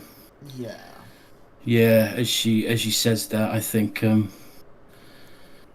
Ilexius would just kind of nod in agreement and say, the sooner we get out of here, the better, I think. I think we all agree. I think this is probably the best route. And he would take the map from a brightness and just have a look. He'd take like a little spectacle out and start looking at it as if he actually knows what he's looking at. You know, trying to be important to it. I'm going to call it up on it. I understand. Hey, nothing. Alexis! Hey, Alexis! What you doing there, man? You know the way? Well, you see this little dot here. I think I know what that represents. That's us. You see, and if you're looking closer here, you see that. I think You are here. Yeah. And it's completely not where we are. It's completely not where we are. He's pointing to where the chasm fiend was. He's like, I think if we go this way, like back where the chasm fiend was, like that might be the better route. You see, yes, I've done a bit of mapping in my time, a bit of cartography. I do know a little bit. Bit of mathematics. Well, I mean, I'll take your word for it. And I think we should follow the hunter. Yeah. He kind of steals himself, feeling like really important now. He's like, right, yes, okay, this way then. And starts walking off towards where the chasm fiend was. I say he's killed someone now. It's the best. Yeah. Yeah. Bright lady Aria is like, Alexis, no, you seem to have read the map upside down. It's the other way. Oh, sorry. I could have sworn. He's looking a bit embarrassed now, and he goes a bit red on his pale skin. My writing is simply horrid. Must be my fault. I'm sorry. Yeah. Well, I suppose best to leave that to the more experienced of us, eh? And winks to Junie and kind of tries to regather a bit of his pride.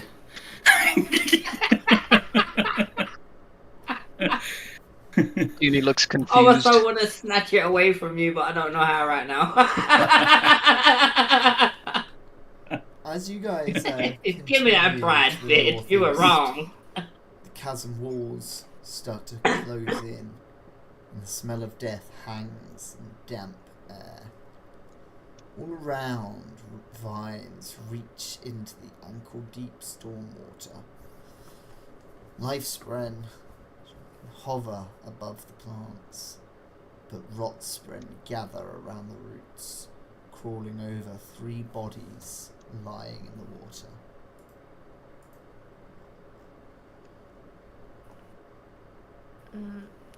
I decide to approach and look what's going on there. Like, is there some imminent danger, or whether those are just, like, they have been here for a while and just trying to, like, look around what happened to them.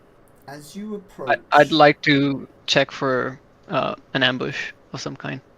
Okay, give me a survival check. As you approach Krahvk, the vines that grow around pull back from your presence, revealing more of these bodies.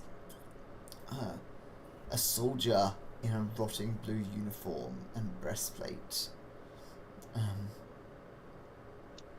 This face-down bridgeman in the water with a ruined leather vest, and the red bones of a Parshendi warrior with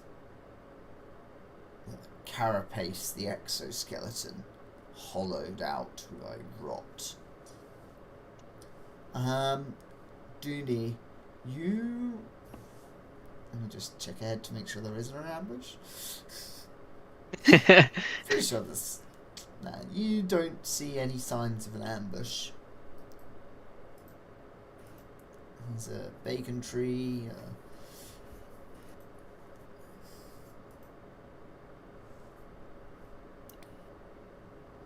Yeah. Do I recognize this uniform?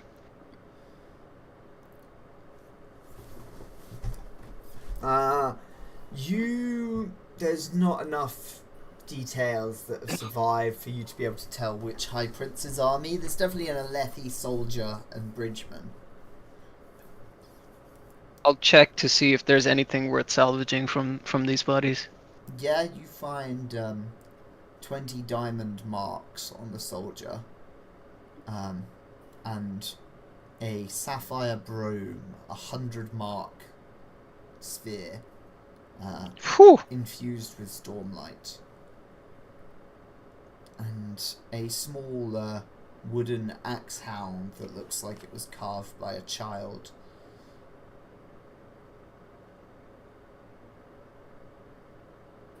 I'll pick up all of that, and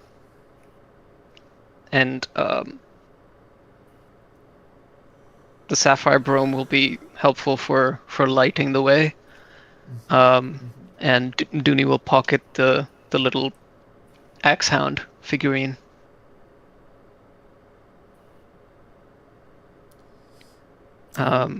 And can I have a perception check as well? Sorry. Okay. Perception. Oh, there it is. Yeah, so that's all you find on the bodies. I mean, there's the carapace itself, and the armor that the soldier was wearing seems damaged. The straps rotted through, and the armor itself pierced and broken in places. I'll go.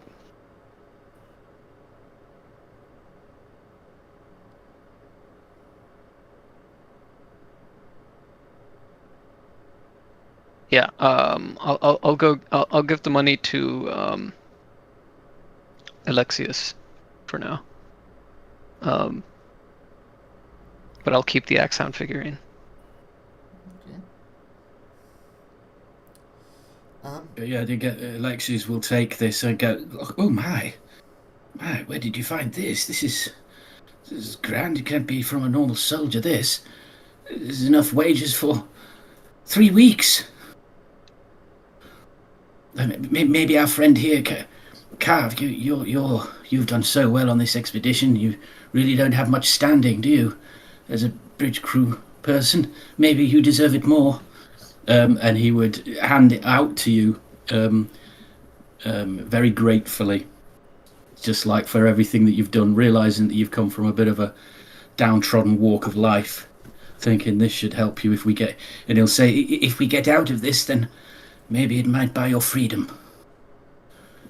I will surely put a word in for you. Award would be way more price. Wait, I'm searching for the word. Sorry. Award would be more priceless than any money, because as a bridge runner, it would be suspicious if I was found with that amount of money. That wouldn't buy me freedom, just suspicion. But your words could truly be the biggest help. Thank you. Well, how about I keep it safe for you, and we'll get to that if we all make it out alive, eh? And he'll give you like a warm smile, a nice little warm smile in his little, pale face. He's a very warm character, and very honest. So, yeah, getting a bit of relationship there. Wait, that's very kind of you. Thank you. I'd really appreciate that. He also smiles at Ilexius and nods gently. as you guys are kind of moving past these bodies after searching them towards the shrine, Arun comes up to you, Krahvk, and kind of makes it clear to kind of hang back outside of earshot of everyone else. He kind of looks around. He's like, everyone at the wall camps is going to think that we died in the collapse. We have a chance. We can be free now, Krahvk. We could, but where would we run off to? There's nowhere for us to go right now. Anywhere out of Alethkar, just away. Anywhere where I'm not a slave is better than this. I mean, true. I guess I haven't thought about this. I just have been here for so long that just the possibility of freedom didn't seem out of reach. As long as, like, none of the rest of the survivors tell Sadius that some of his slaves have escaped, we should be able to get out of here scot-free. We might have a chance, truly.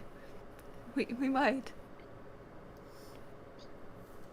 And Krahvk is like truly starting to realize that he is actually like his freedom is within reach. He just needs to get out of the chasm, and he is starting to be more hopeful than ever before. I think if Ilexius had overheard it, he would say, well, yes, one who has trodden the path for so often sometimes finds it the most comfortable. I understand your plight, Krahvk. I myself have been in a situation, nothing as drastic as yours, I might say, but yes, sometimes we are most comfortable in our own surroundings, eh?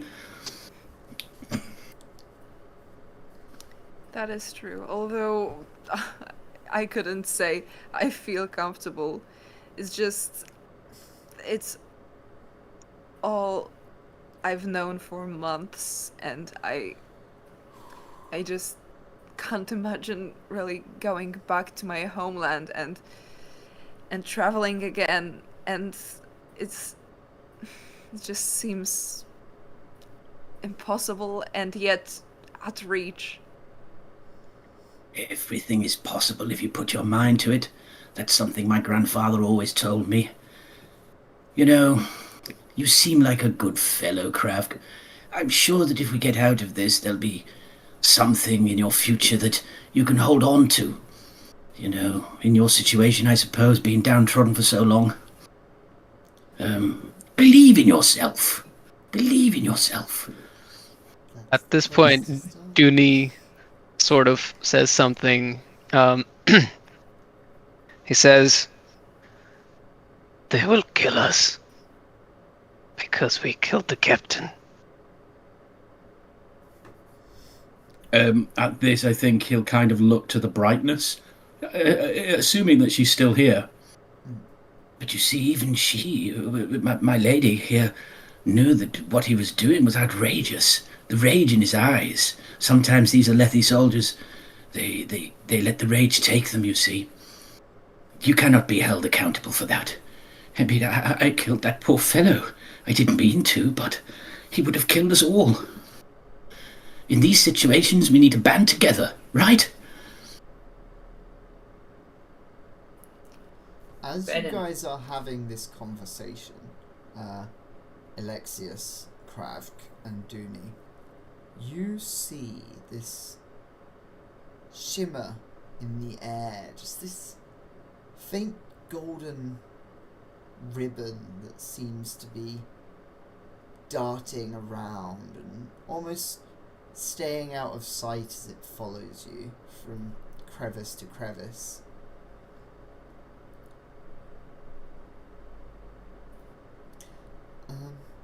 Yeah. What time is it? How much is left? I'm just doing the debate of like push through for the whole thing, or is this a good halfway point?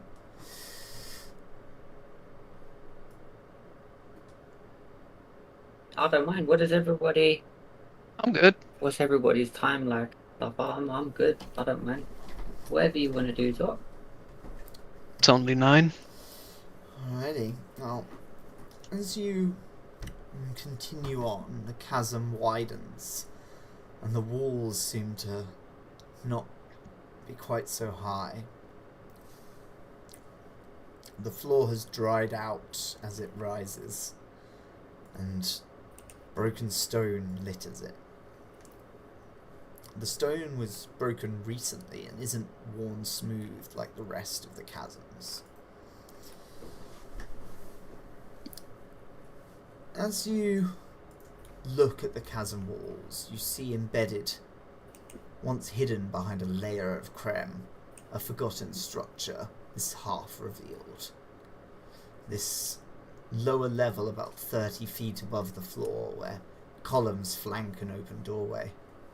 And then 20 feet above that is an upper level, but almost sideways, as if the building fell into the chasm and then was frozen in stone. The structure, this ancient shrine, has been hidden for over 5,000 years. During the cataclysmic event that created the Shattered Plains, it collapsed, and over millennia, rain brought creme down layer over layer, sealing it in stone. Storms. What's this? Alia looks at you and she goes, "It's our dig site. The Silver Kingdom shrine. Somewhere around here there should be a ladder out to the surface." Marvellous. Ilexius, seeing this, is absolutely in his element now. He begins to look and analyse. He's like an excited little child. Look at this, you see? This, how could it be? This is where we were meant to be. Oh my. I nearly said Tozbek then. Tozbek. I knew it would happen. Tozbek. My, look at this. Really excitedly, he kind of grabbed me the way. It's like, this is an old shrine, surely. Like the old god. Is it honor? Is it what is this? And he'd start analysing it, and excitedly like shoving Tozbek on, kind of like, you know, to help him along with it. This is why we're here, man. This is why me and Tozbek are here. What are your cultural expertises? Right, that is cultural expertises. Let me just get this up. That shrine, it's a nice little picture, that, isn't it? So I'm Alethi Wayfarer. Yeah, they're the only cultural I've got on this sheet. You wouldn't really recognise this architectural style at all, I'd say. It doesn't really belong to any culture you recognise, but it's clearly ancient. Architecture. He would start digging further. He would completely forget the danger around him and just continue searching further in, looking at if there's any glyphs or other things. He's gone away from the party if they're not. He's in his own element now. As everyone starts to climb up, can I get athletics checks to climb this pile of broken rubble that has fallen down, creating this unstable ramp? Look at that. That is why Ilexius is so into that. Ilexius has... You guys don't need to roll, because you can see that Ilexius has found Athletics. the safe path. He has immediately just been like... Yes, follow me. It was a shrine, that's why. Just found the absolutely safe path that Mate, it's history. He's just like buzzing with crit. the doorway is Follow clearly me! there. I'm just Yeah. gonna lean on you again and say, "See, I told you God was with you, man. You need to have some more faith."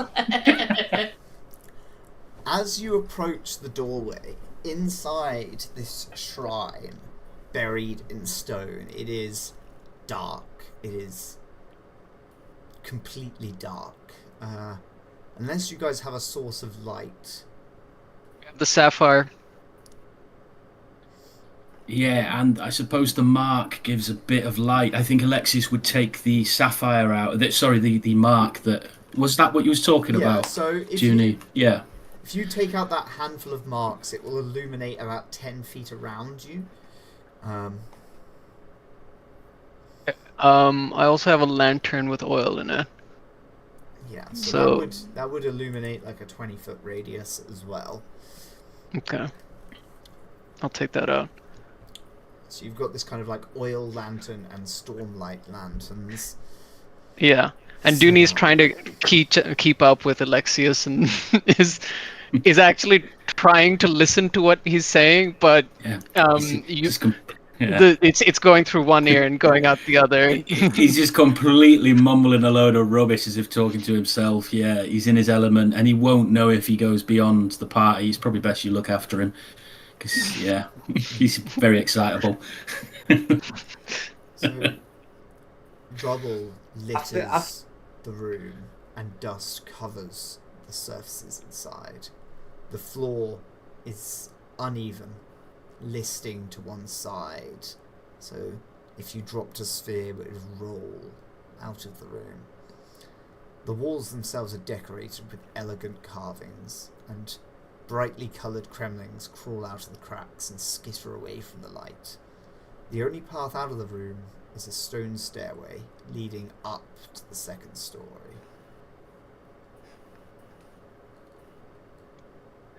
This way. Before you rush off, Ilexius, can I get Yeah. a lore check? Yeah, absolutely. Professor of physical education. That's what I'm good at, man. Honestly. He says that he gets a nat 1. What is it? Oh, look at that. He's on a roll, man. So you can tell from the images and glyphs on the walls, these mosaics, this is a Desolation era shrine. Wow, okay. So, Yeah. this would be a shrine to an order of radiance.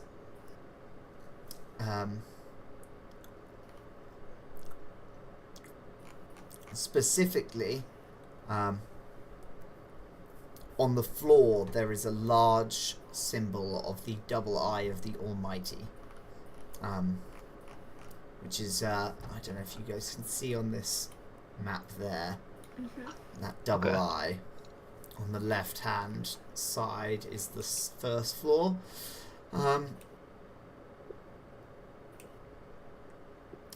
This is a symbol of the that there. Vorin religion, but it also often has connections to the Lost Radiant orders. Yeah.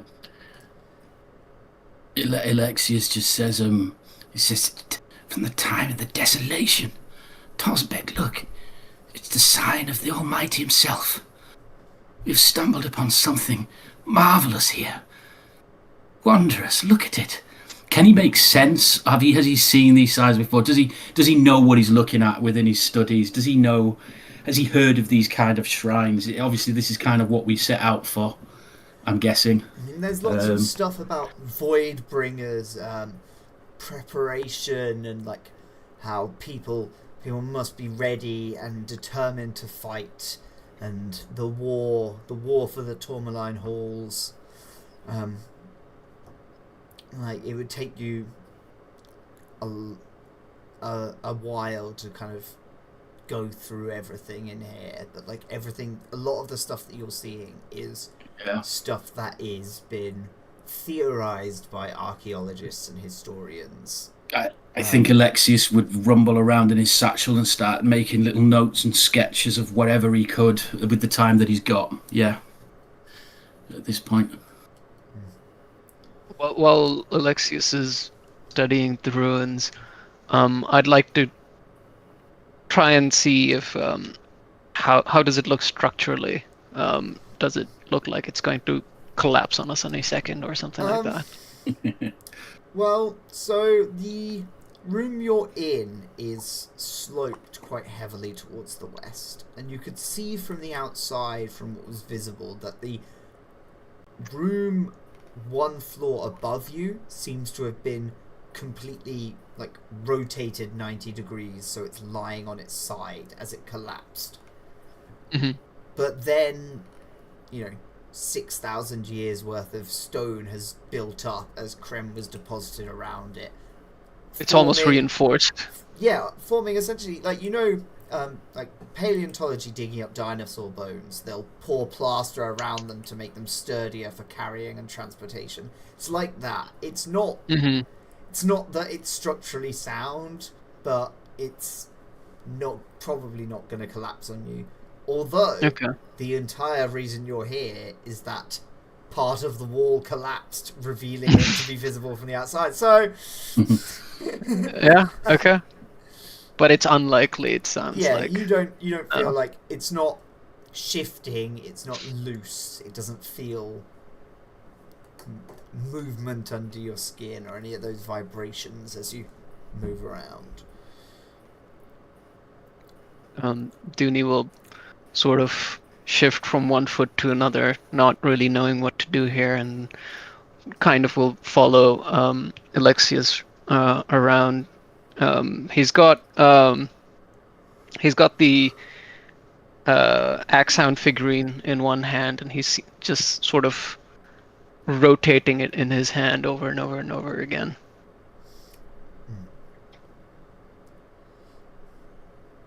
As you approach the stairs up, you see these large kind of barnacle-like shapes covering the steps. These kind of Krem-like structures, like orbs, clusters of rock buds.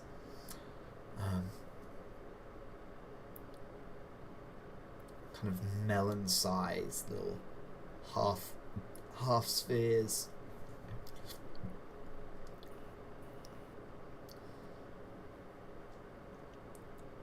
Are they edible? Roll me a deduction or like survival biology. Survival. Yeah.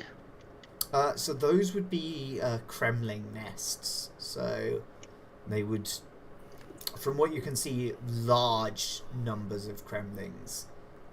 Usually multiple Kremlings per nest, and this staircase is filled with them. So probably upward of like 100, like kind of fist-sized Kremlins living on this stairs. Do Kremlings become hostile?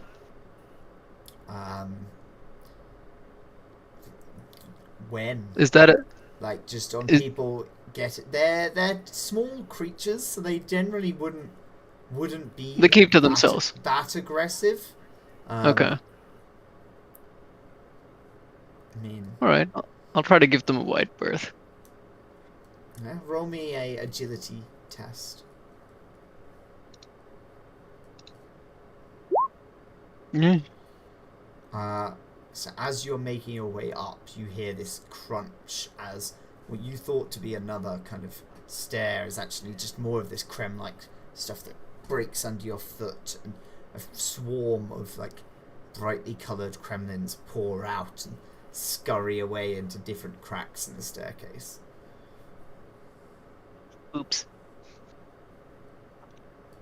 But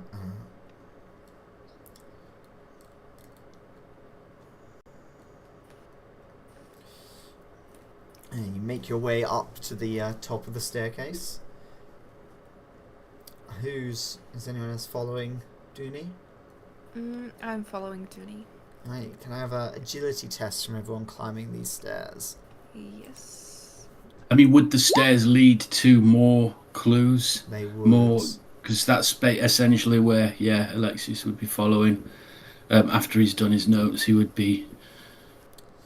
Krahvk, you feel a few of these little, like, nests crunch beneath your feet as you climb these stairs, and little bundles of cremlings screech and chatter as they move around.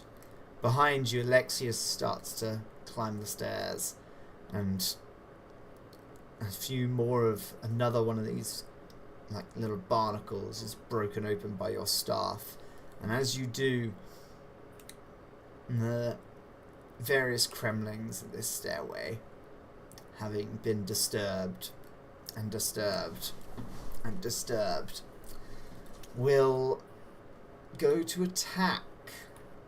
This is a swarm of cremlings. You've been swarmed. Oh no. And they're going to try and crem you.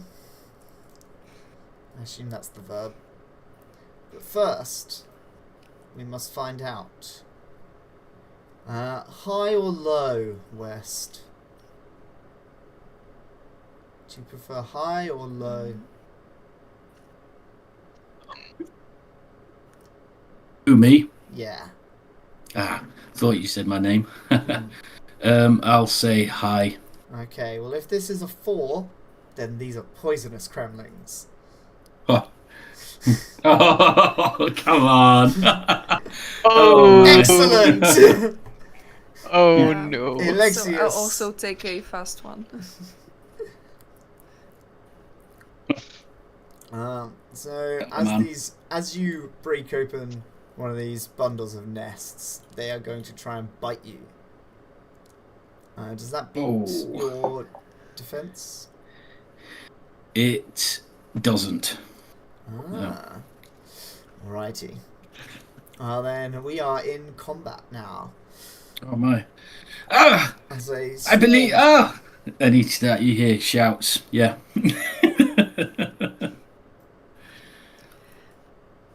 That scream alerts. That scream really alerts my character, so he looks and wait. Control again. Why does that not do that? Surely it should just do it. I think it's because we set default tokens. Maybe if we remove that. Maybe. I think for narrative reasons we're on steps, I'm guessing, yeah? Yeah. Yeah. Narrative reasons, he had his notes and he drops them and they might fall down further. Ilexius is more bothered about his notes at the moment. He's panicking as these poison Kremlin start coming out. He's got one mind and one mind only. He needs to get his notes. He doesn't care about anything else as he sees them fall down the steps.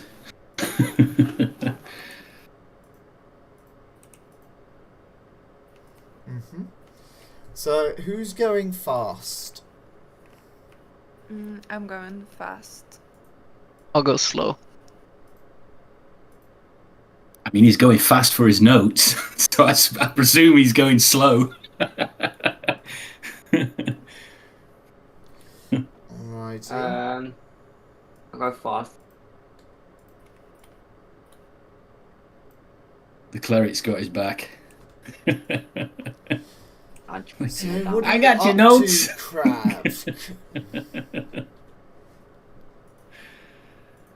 God is on your side today. I'm thrown down the stairs.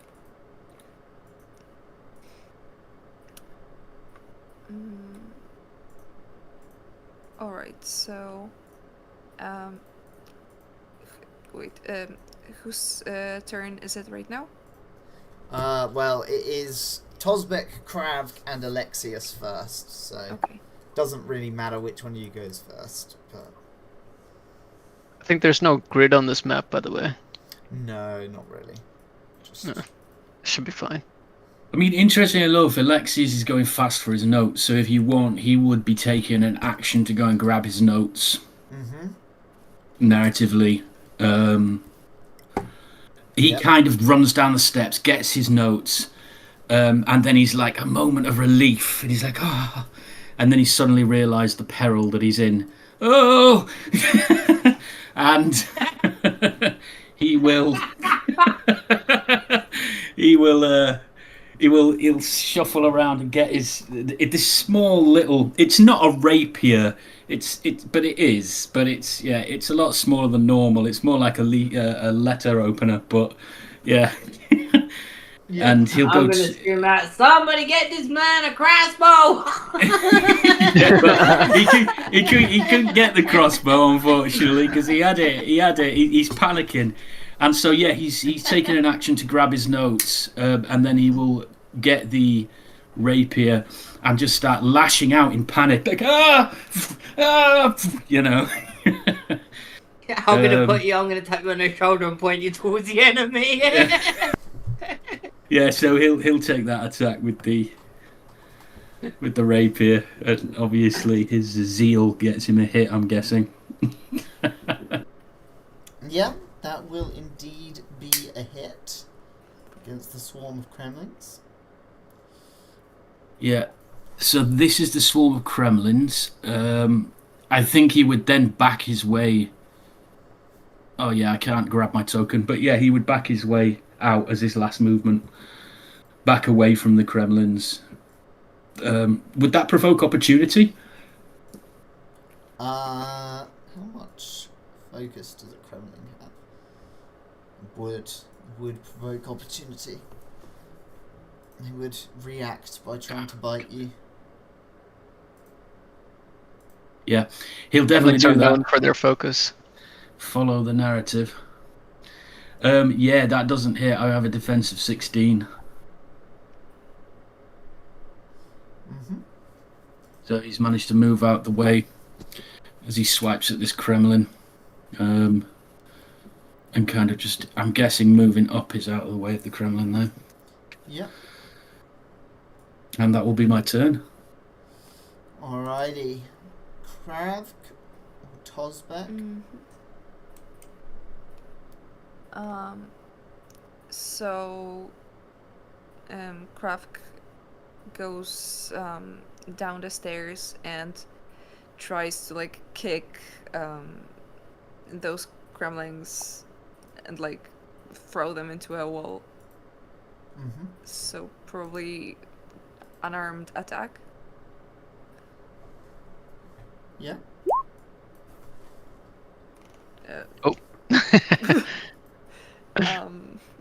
Wait. So We forgot Krahvk doesn't have any arms. on the left, at the bottom left, with your attacks, you've got knife and unarmed strike. Do you see? Wait. Right at the bottom of the sheet on the left-hand side.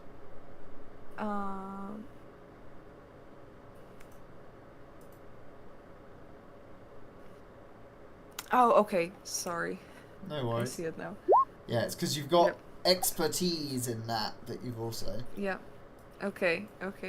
I got it now. Yeah. So you slam some of these Kremlings and they pop as their exoskeletons break against the wall.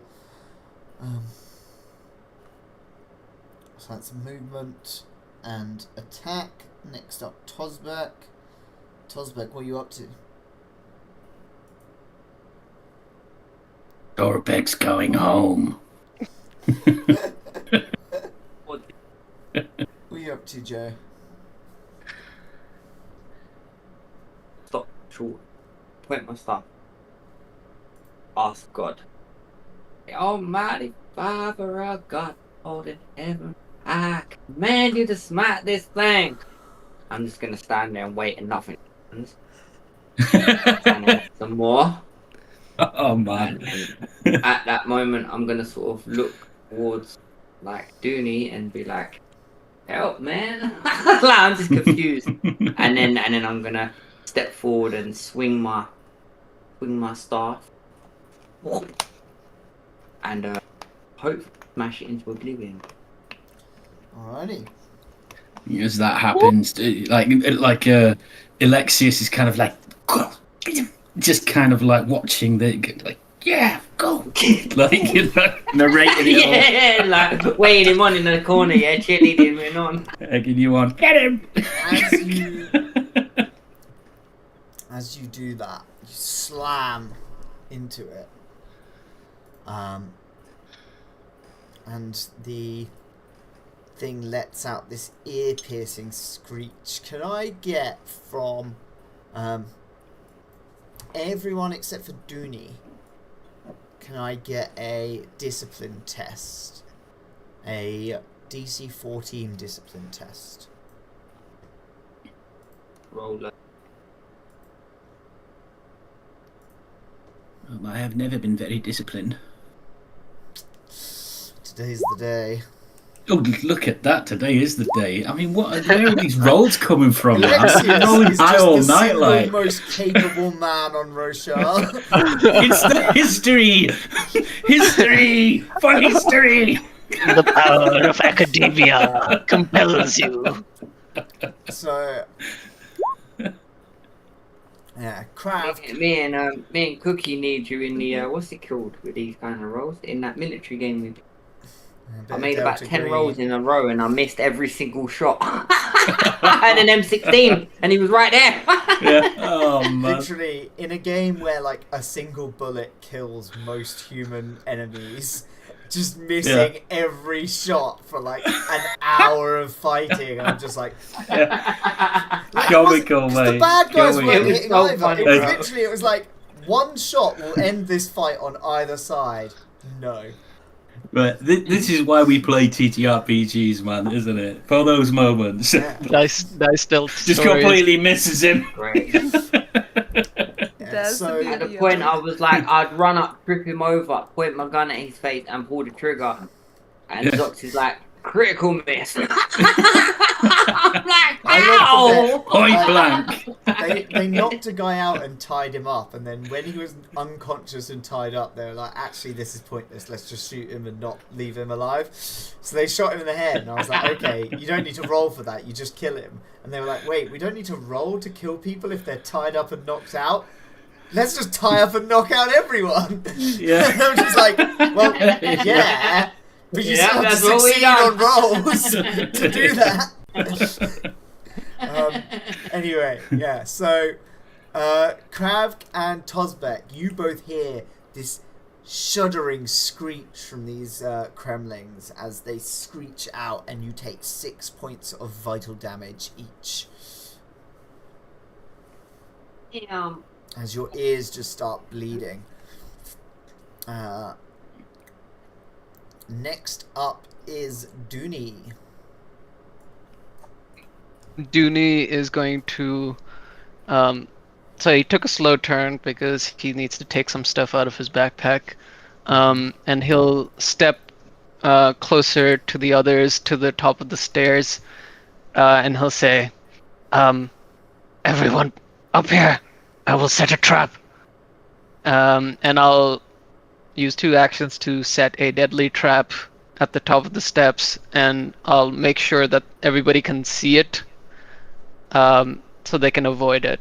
But hopefully, if the Kremlings chase after us, then they'll get hit by it. Okay. So next round, what is everyone doing? Fast or slow? Fast for me. I'm gonna move up the steps. Slow for me.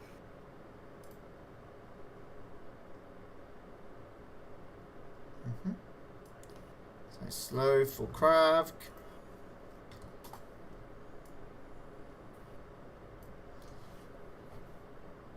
Fast for Tozbek. What are you up to? Fast or slow?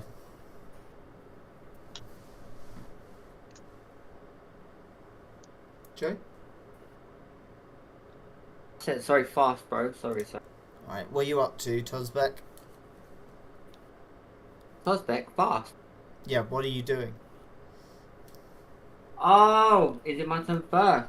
Oh, okay. Well, I'm injured, so I mean, I'm gonna try and grab my ass off the floor a bit, Mm-hmm.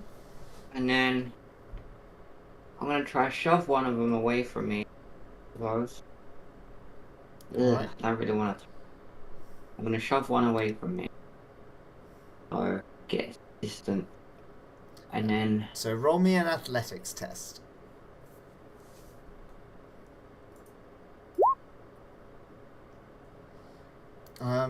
Yeah, it's just like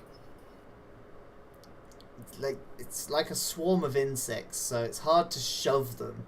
You try and like disperse them by kicking them apart, but you don't really have much success. Then Ilexius, were you fast or slow this round? I'm gonna go in fast, seeing his newfound friend, the cleric, doing it, and he's like, yeah, it gives him some inspiration, and he's just gonna go at it. Mm-hmm. So yeah, I'll go fast. Yeah, go for it. What are you up to? Brilliant. I will go to attack the. Yes, I'm going to move forward. Mm-hmm. One action, and then I will attack with his rapier. Go for it.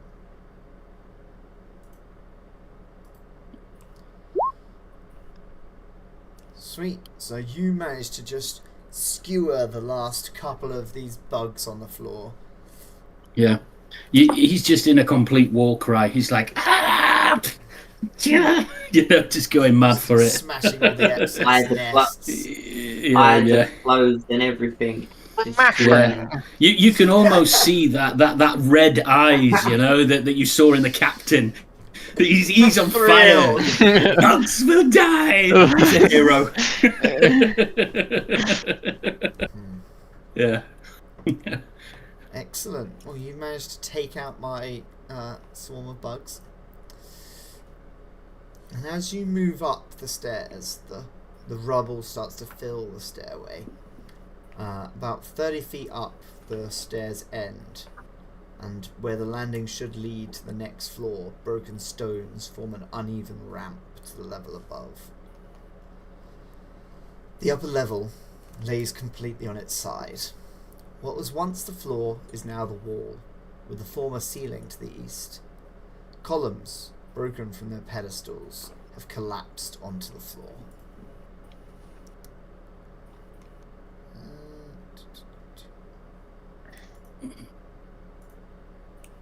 Did I not make that one a thing? One sec.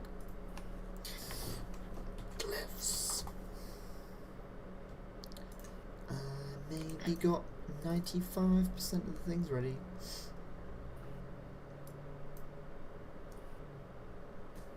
There we go. I do love this system for that. The fact that it kind of entices you to use things like shove and grapple, and I love that. That's why I was like, yeah, I definitely want to port these all over to the character sheets so that they're like visible and there. Yeah, all the actions are very clearly displayed. That's nice. It's great.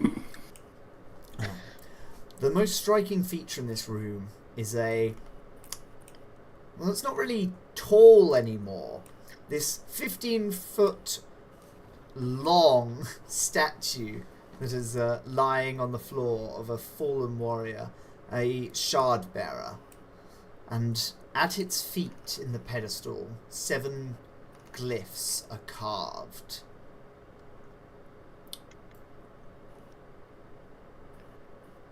What do these? Can I make sense of these glyphs?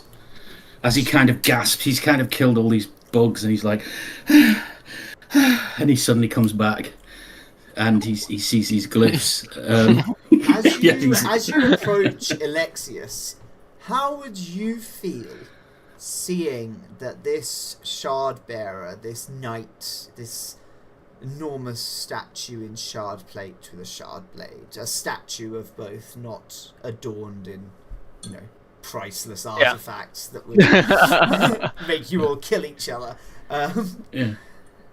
is a woman? Huh?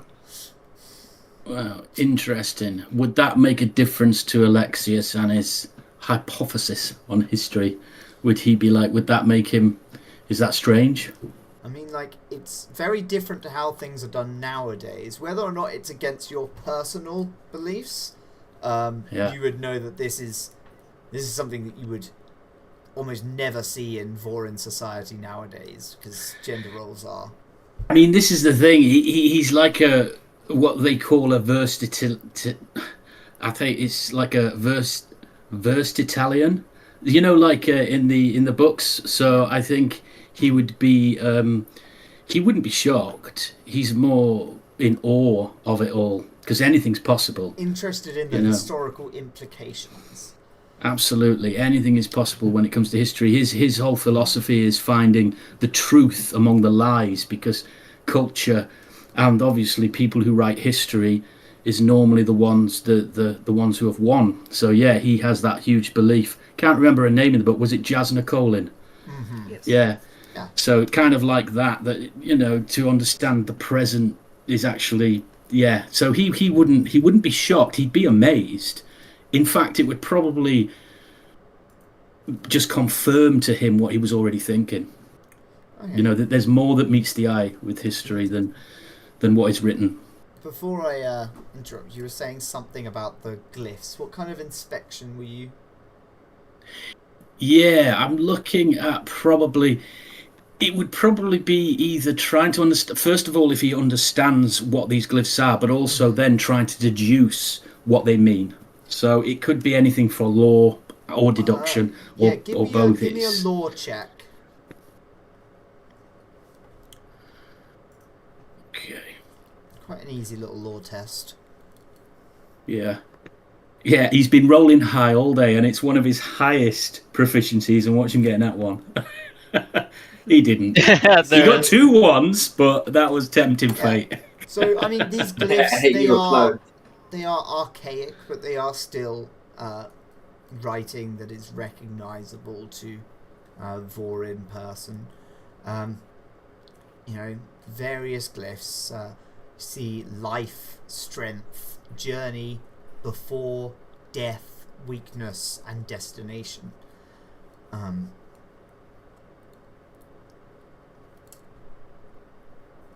You'd hear him mumbling all of this to himself. Does anyone here, by the way, have an expertise in religion? Hopefully the cleric. Although Ilexius is having his questionable thoughts, it's like, he's really a cleric? I've never seen an ardent act like this before. I'm wondering. I've been wondering that for years, mate. I forget most of that. Concho, is this? It looks like female, and no? I'm sure I've seen religion on it. I think, Tozbek, you have a book that gives you expertise on religion in your inventory. That's the one. Yeah, that's the one. I knew I'd seen it somewhere. Yeah, the Book of Religion. You want me to use it?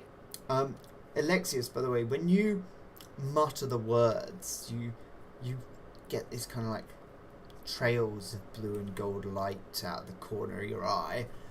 Tozbek, you would note that this seems to be like almost like a prayer aid or a meditation aid. Like you would meditate in front of it and trace the glyphs as you like recited your like focusing mantra. Is this and he's trying to understand, and as he gets these glimmers out of his eye, and he's like, is that Spren? He's trying to deduce, is it logic Spren or ink Spren or something? What are these trails of light that he sees? He's thinking that it's Spren, but he's not too sure. I told you once already, just have some faith. You don't always need the answer. And then the logic Spren just disappear. that was my guidance, by the way. Just have faith.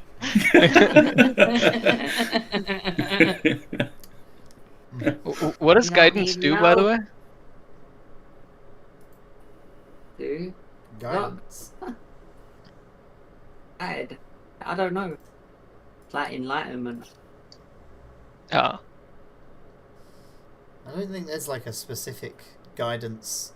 Oh, okay. I thought it was. Ability. Oh, if you're asking me what the rules are, then I don't know. But if you're asking me, then I could tell you something.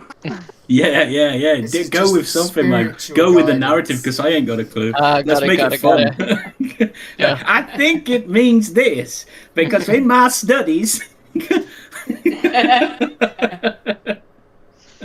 in my hometown of No. Earlick, guidance means to give aid to someone who needs some help. Whether that's guidance to help you or help him is up to you, right? But you guide him towards whichever way you want to guide him. That's what Who guidance was is, young brother. carrying the spheres as a light source, by the way? It was me. It was Ilexius. Oh yeah. So, as you are investigating as well, the spheres are drained of Stormlight. It is sucked into the glyphs. Interesting. Everybody would see this, I'm guessing. Mm-hmm. Yeah. What happened, Goncho? Go to like read them a bit closer, and it just. Yeah. Very peculiar. Why did that happen? Do I know why? Is it somehow to do with the glyphs? Am I understanding this a bit more? I mean, like you've seen Yeah. fabrials and things. Like there are things that absorb Stormlight power. They're quite recent inventions, other than obviously like shard plate will absorb Stormlight from a gem when they're placed nearby. Yeah. Like Bring the lantern closer. Well, I've only ever seen it.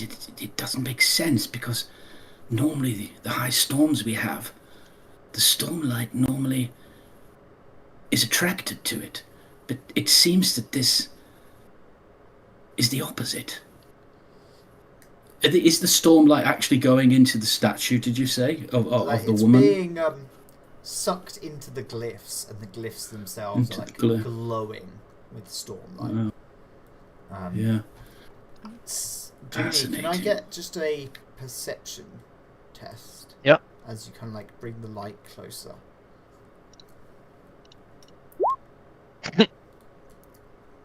Yeah, you see these kind of like almost like grooves kind of traced into the stone as if like a repetitive pattern, but you can't make out much of it. What is this? And I'll sort of point it out to some of the others. Cracks? Grooves? Can I deduce what it is? Yeah, roll me deduction. Roll me deduction. Can I also try? Yeah. Oh, look at that!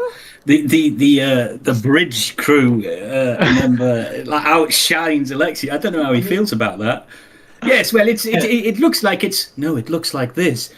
Krahvk, you yes, well. notice two things as you're brought into this. One is that the connections between the glyphs aren't just lines, they're clearly numbers. Like, if this was in, Arabic numerals, it would be like 1, 2, 3, connecting them. Not necessarily in order like that, but, just like the connections themselves are numbers, and you can see these almost like finger drag marks from passing through the middle one from one glyph to another, as if like this was traced, drawing some kind of like connection. Yeah, Ilexius, you just have in your head that like each glyph with its translation word of like life, strength, journey, before death, weakness, destination. And you kind of put this together and you get this order and you realise this is like tracing this thing of life before death, strength before weakness, journey before destination, with before is this middle glyph that just gets passed through repeatedly. These seem like the words from the Alethi. He says Isn't this was truly a night radiant. It's the same words. What are the words? And he reads out what you just said. I'm not going to say because I can't remember them. Is it strength before whatever and death? Life before death. Before Strength death, before weakness. I knew they were. I knew they were nerds. Before I knew they were words. destination. I've only just got to chapter 23 of the novels, and I have read them somewhere. These words are some kind of words of radiance. Yeah. It is like I think it's the night radiant, say isn't it? this, and as you kind of trace from one glyph to the other, forming this pattern, this Spren, this image of this little, like, cheeky-looking young man, tiny and golden and floating, sprinkles and follows your finger and dives into the glyphs, and the light fades from the pedestal, and instead this golden light from this Spren infuses the whole thing.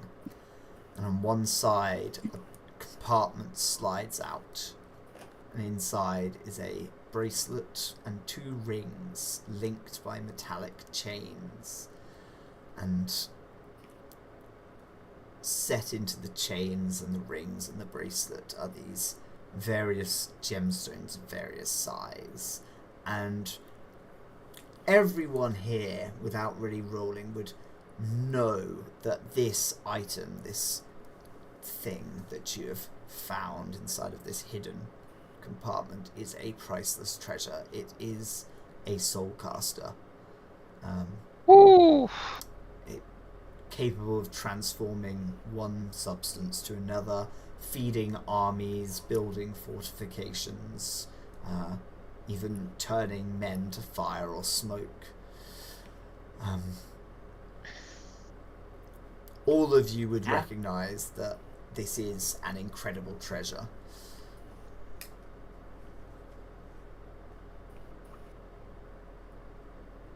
Oh, storms. Maybe they won't kill us after all. Oh, I think they might kill us for this. I think Kingdoms go to wars for that. Ilexius would look to the brightness as if to see a reaction. I don't know. He's not saying anything. He would just look to the brightness as she sees this revelation. What significance it is to her, whether it's a thing or not, well, he doesn't know. She's just been like a lot of the stuff that you have been doing yourself about this kind of like historical, she's been like following behind you, like drawing these murals and writing down the things you say, like rapidly sketching out in women's script, just like this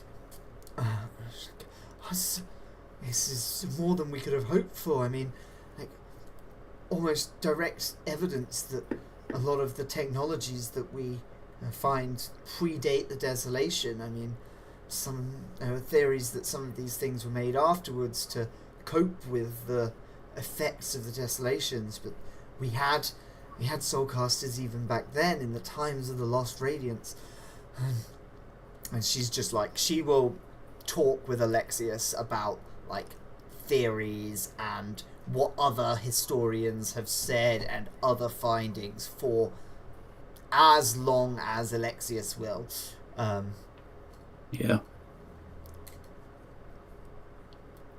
Yeah, we'll chat it out then.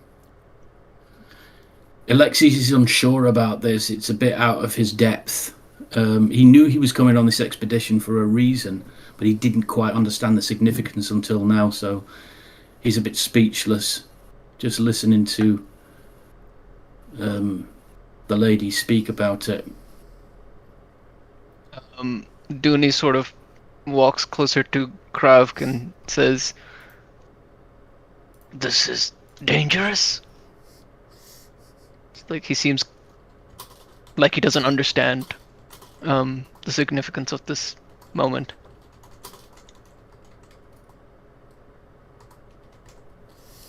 I mean, I Sorry, understand.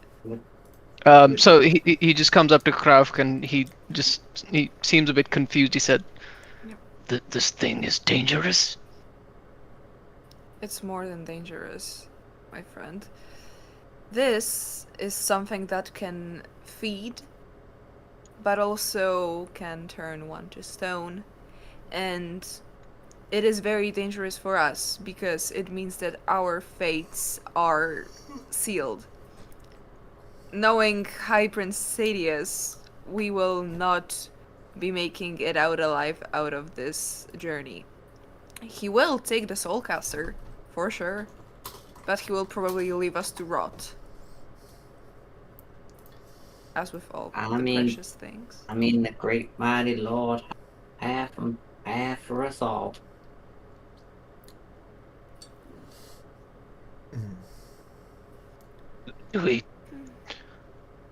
What if we throw it away? Destroy it.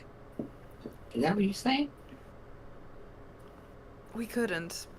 I mean, we could, but this could help out so many. I don't think...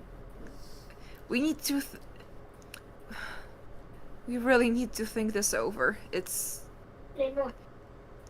could save hundreds.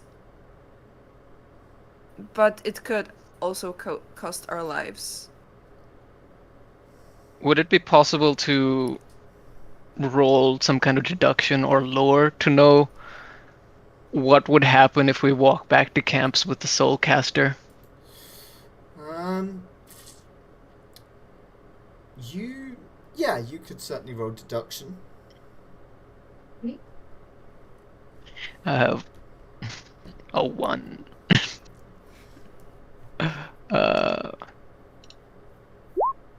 Oh, boom! Deducing. Yeah, you know that the bright lady Aria is quite high down. She's not as high as the High Prince is, but you couldn't exactly cover up. They couldn't easily cover up silencing her.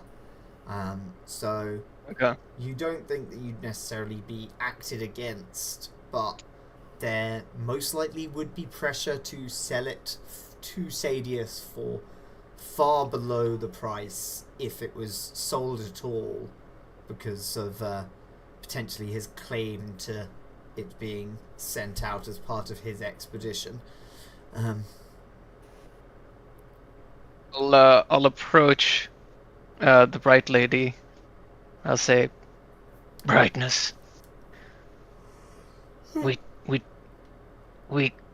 protect you, and we will go back with you with this device. Will you protect us once we return?"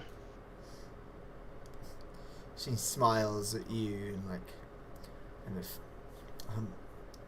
safe hand just tucked in his voluminous sleeve. She kind of goes, "Of course. I mean, this whole thing is too large of a and too important of a thing to be sealed away. It must be shared with all of Alethkar."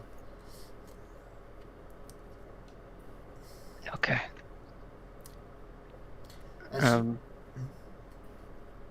Sorry, go ahead. I was gonna say, as you examine more of the room, you see these mosaics on the second floor. Some of them have faded over the millennia, but others still have some brightness to them, depicting shard bearers and fanciful scenes. A blue figure soaring amidst the clouds, and a red one walking through flame. And the clearest is a woman in violet shard plate, in the same style as the statue in the centre of this room, extending her hand towards a figure with ivory skin and red carapace.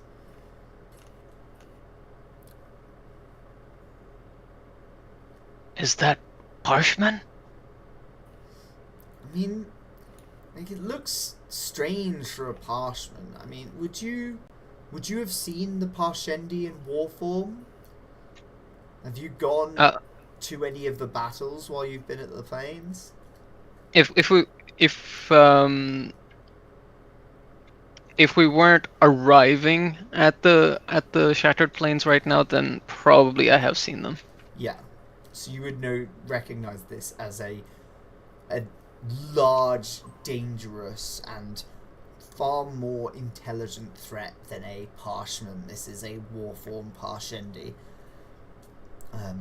reaching out to clasp hands with a lost Radiant.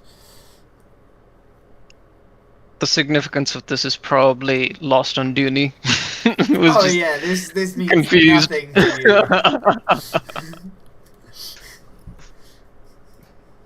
you. It's just strange to see Parshendi images on the mural. Strange to see Parshmen who can think.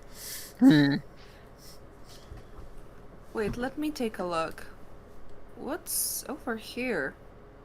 And Krahvk just looks at what's over there at the mural and tries to like figure out what's on it, like what meaning is behind it. Give me a perception or deduction. I'll go with deduction.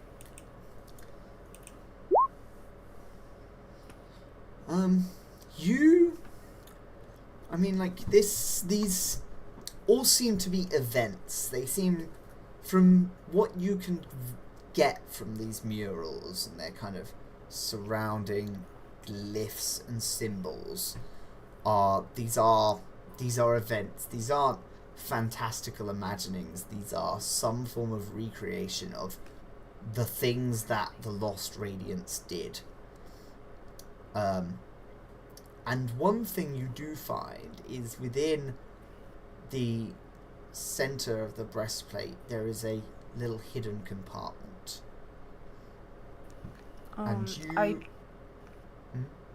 No, please continue. You pull from that compartment this silvery, metallic little arrowhead. Just this tiny little thing, and it's incredibly light. Like, you know this isn't steel or anything. This very light, silvery, shiny metal. Ilexius, could you come up here for a second and take a look at what I found? Ilexius would have been pondering and looking himself, and then at this snap out of his thoughts and kind of walk over silently and go, yes, it seems like, and then I think I want to roll a law because I don't know what it seems like. He's just making it up at this point. Absolutely, yeah. And he only gets a 9. Yeah. So, does anyone have expertise in metallurgy or fabrials? Not me. Nope, unfortunately. Don't think so. So Ilexius, all you would really know, this is an arrowhead. It looks to have been forged out of some kind of metal. It seems almost slightly soft, and that's about all you'd know, really. Yeah. It's very shiny. I cannot it is out of character, but not in character. Yeah. I mean, what is it out of character? Help me out. No, but yeah, Ilexius has no idea. He would just kind of look completely confused, but also intrigued. Okay. Seeing as we found 2 secret compartments now, Dunie would like to take a closer look at things around the room as well, if that's all right. Alrighty. Give me a perception or thievery or. All right. Perception.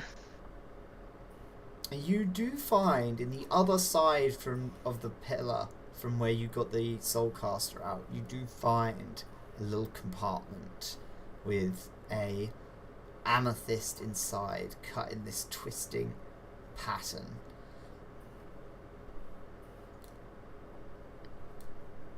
Um, I'll grab that, and this one, maybe I'll pocket.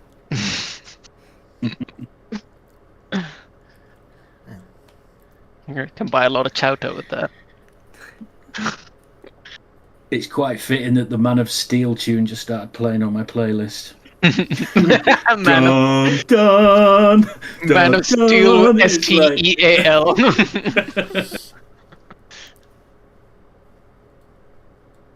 So there's two tunnels out of this room. Both would get you to the surface, you reckon? To the north and to the west. Which one is closer to the camps? Well, they both get you probably to the top of the same plateau. Okay. Let's go west. Mm-hmm.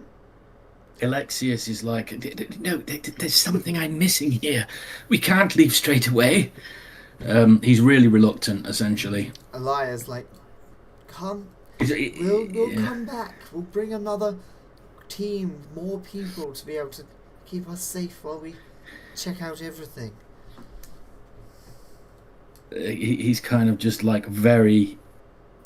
He doesn't want to, but because the brightness has said it, he'll kind of just hang his head and be like, okay, and follow kind of really begrudgingly. Bumping his feet. Losing his excitement. So If it were up to him, he'd be camping all night. you follow this natural tunnel to a crack in the plateau above. There's easy handholds and it's quite easy to climb. And you get to the top. I try to look around to see where we are and compare it with with the brightness's map. Mm-hmm. And he's on the lookout for Parshendi or any chasm fiends that have climbed up. You know me so well. A voice calls out to you. Stop! A voice. Give up anything you have taken from the shrine. And you hear other voices humming from around you. Parshendi, the armoured warriors of the Shattered Plains. These thick creatures in war form. Ilexius would come out and say, we've taken nothing. What? Who? He looks around at the group, like, you know, quizzingly, like... How many Parshendi do we see? You see two. You see a malean and a femalean in war form. This bearded, axe-wielding male and a lighter femalean in war form, and then with them is a white-skinned, red-carapaced, nimble form femalean. These three Parshendi, and they're kind of like standing in this triangle around you as you clamber out of this hole.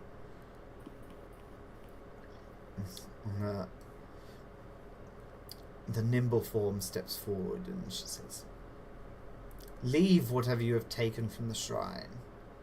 You have no rights here, plunderers. And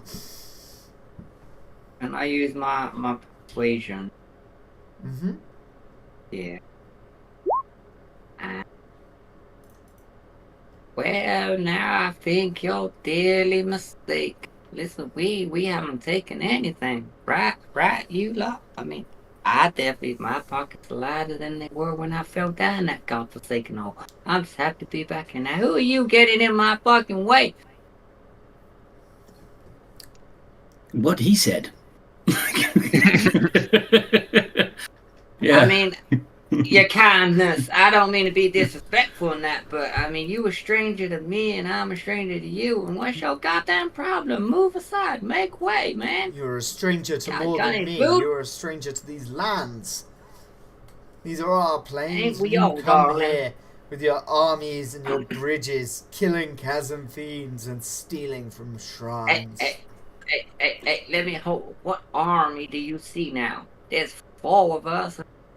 Some stragglers back there, but I mean, they ain't even with us. They following. You tell me what army you see. I'm just a priest. He's an archaeologist. All right, he's a hunter. Don't worry about him. He does things solo. And Yes, lady back there, I'm sure he I hasn't wouldn't- taken anything.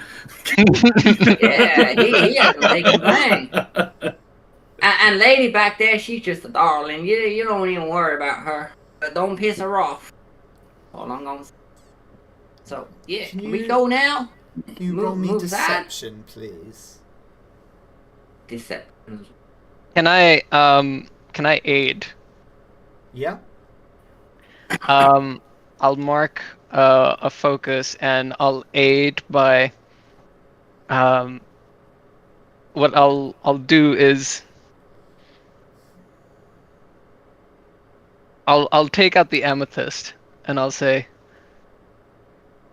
I took this, and I'll throw it at towards the Parshendi. You Um, goddamn thief.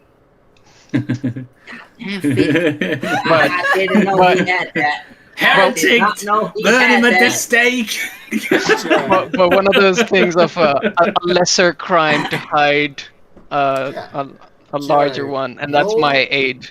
Roll your deception again, Joe, and this time roll the plot dice as well. Yeah, Like I felt I said, he's a that. I was solo thinking one. about saying that. Yeah. He Hey, doesn't- opportunity! Is that Yeah. opportunity? That is an opportunity. So, you throw Did I do this good? gem to her, and she snatches it out of the air with a single swift movement. She kind of looks at it and she goes, "Very well. You may leave our lands unscathed." She says something in a language you don't understand, this rhythmic, beautiful song, and the 2 war form stand down, holstering their weapons. Ilexius kind of just says, "May I interject, please?" And he kind of bows and he says, "The things I have learned down here, surely your people know more. I have a few dealings with your people, but if I might stay and study more, would that be acceptable?" Stay with him. I could be like a Roll guarantor. me persuasion. He won't get into no trouble.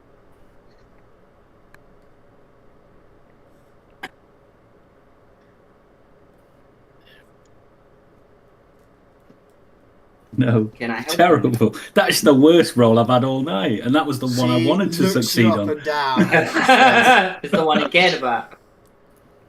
"You have no use for Alethes finding out our secrets. Leave here with your life and be grateful for it." Excuse me, miss. No, I'm only joking. Oh, he wouldn't do that. Gets his Can crossbow I out. just- Oh, I'm about to whack with my Surprise sword. attack! Excuse me there, miss. I mean, y'all say they secret, but knowledge is meant to be shared amongst the world, right? I mean, religion and knowledge, and like, I don't understand how such a fine species of yourselves could hold that back from the world. We just scholars, we scriptures. We could write your names in the books of all historian time.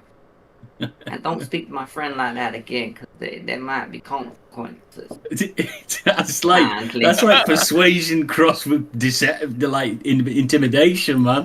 Let's Yeah, do a it. little bit. So I rolled on What are both. you going for? Persuasion or like, don't you dare? And intimidate. No, I'm joking. I don't know. Both of them are really I'll good. let DM pick.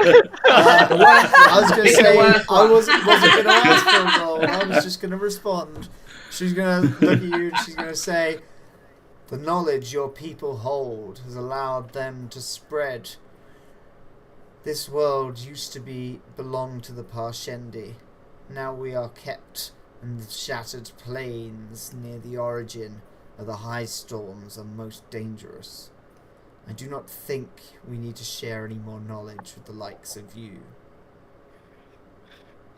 Thank you. Like you, I'm just a priest. I'm out here trying to publish the word of God and spread the knowledge. Haven't you thought about this, right? If you give them the knowledge, they might fuck off. Yeah. He sort of puts his I hand just feel like on. as soon as he said, "I'm just a priest," you just. Yeah. I'm just a colonial member of this religion that's being spread to various places in the world. It's all good. Oh man. Dunie puts his hands on Tozbek's shoulders and like, "Can't maybe we just go." Aria is going to go like, please, Tozbek. All right. I don't like the look of those Shindy. Okay. All right, we go. All right, we out. He's like, all right, we'll go. I've done my shit here now. I'm happy. I'm off. It's all right. I'm going to see the Lord. It's fine. But if I tell you now, if we cross our paths again, I hope you use some more manners to the manner. As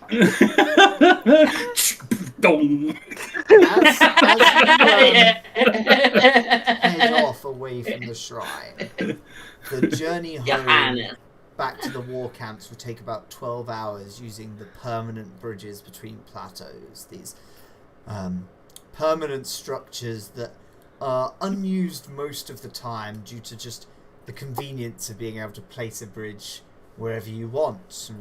Who'd complain about that? It's easy to get the bridges from place to place. You just get a group of slaves and tell them to carry this bridge.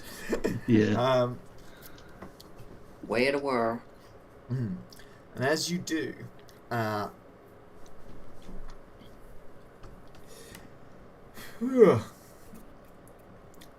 Krahvk, you see this little comet of golden white light that kind of is dancing alongside you in your journey back to the war camps. This bright little creature. And she's just she's moving in sync with you, and you can feel this emotion being almost transmitted to you of just freedom. And Dunie,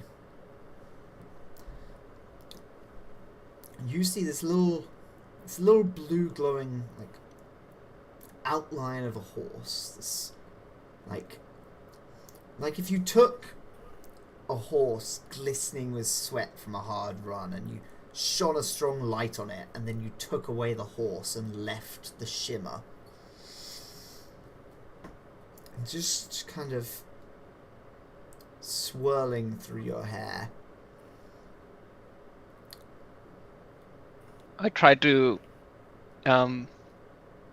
I reach with my hand, but not to try and grab it, but to try and invite it to land on my hand, because Dunie's good with animals and he knows that you have to let them approach you instead of trying to grab them.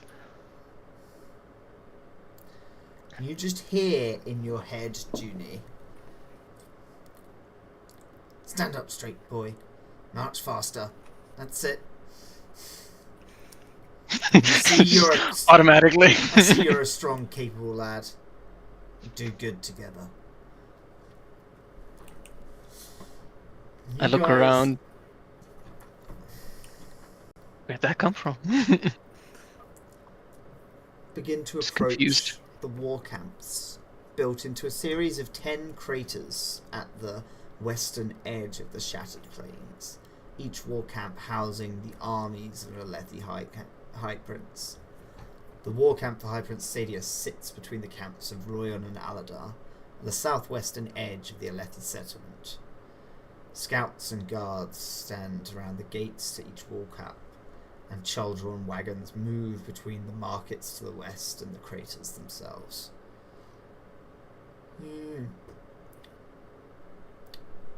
What did you want to do with the Soulcaster?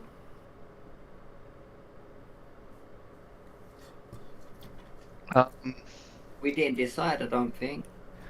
Yeah, we didn't. I just Yeah. figured that the Bright Lady would take it. None of us are. High enough rank to really argue Yeah. without Yeah. punching her Yeah. in the face. Mhm. Reasonable.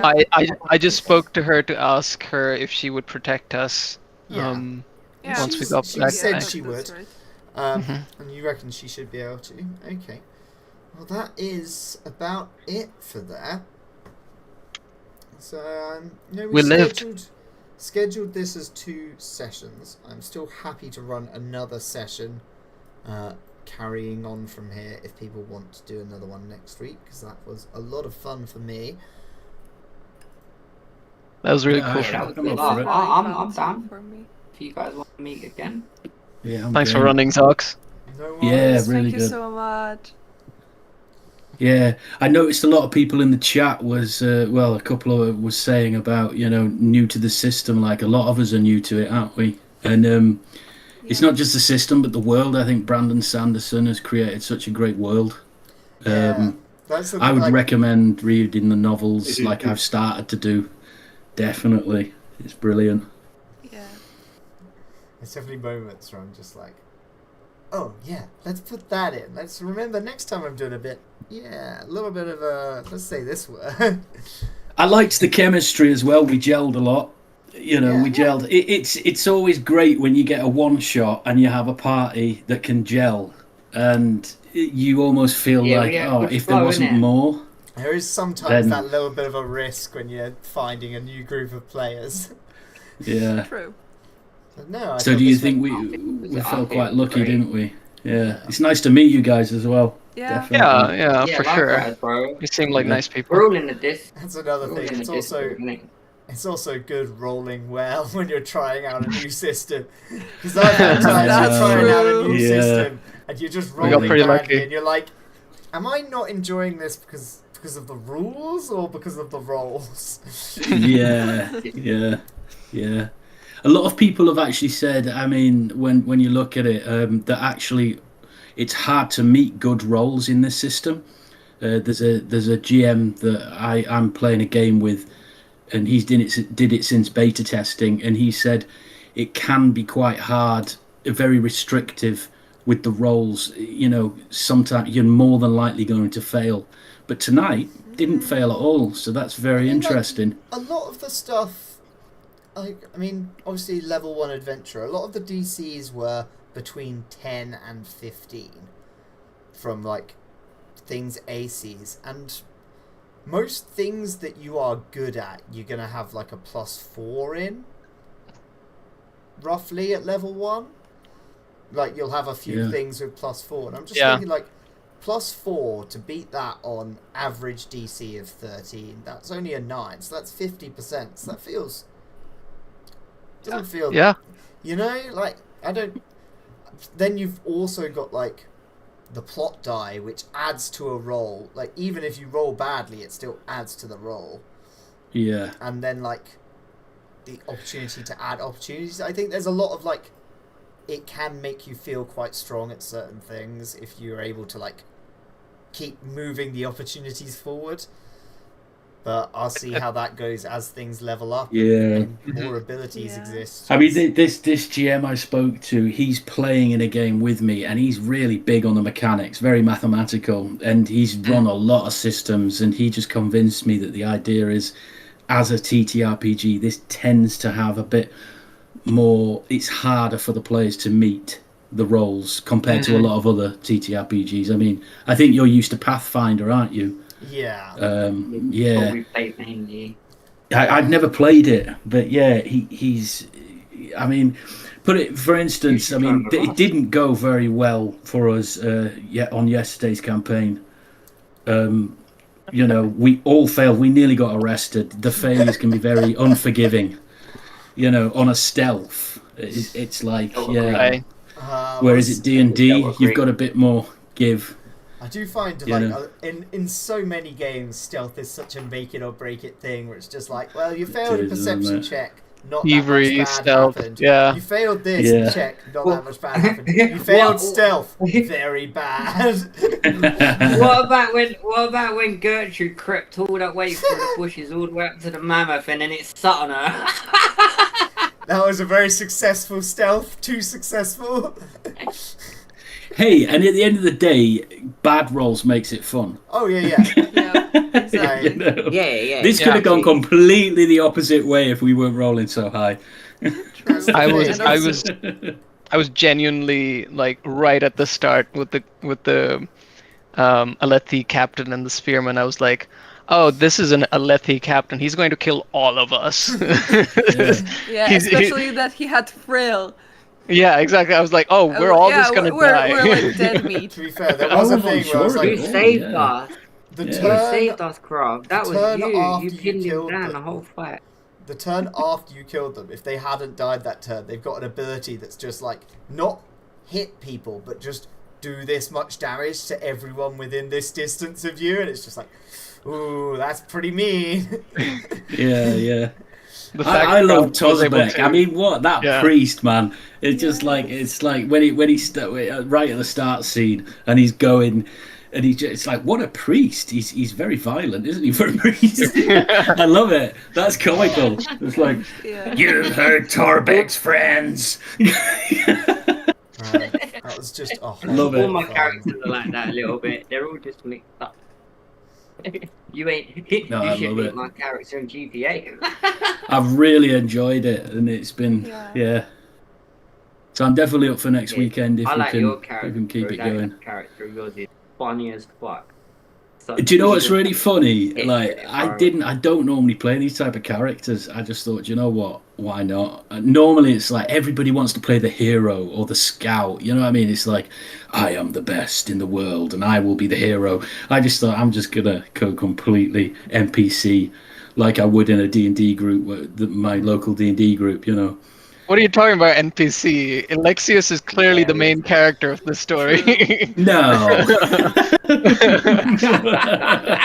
And fucking fire at it as well. Yeah. So, It's like this absolute giga chad of a professor. But funnily enough, pick up a crossbow and it's just gonna go off and look, oh yeah.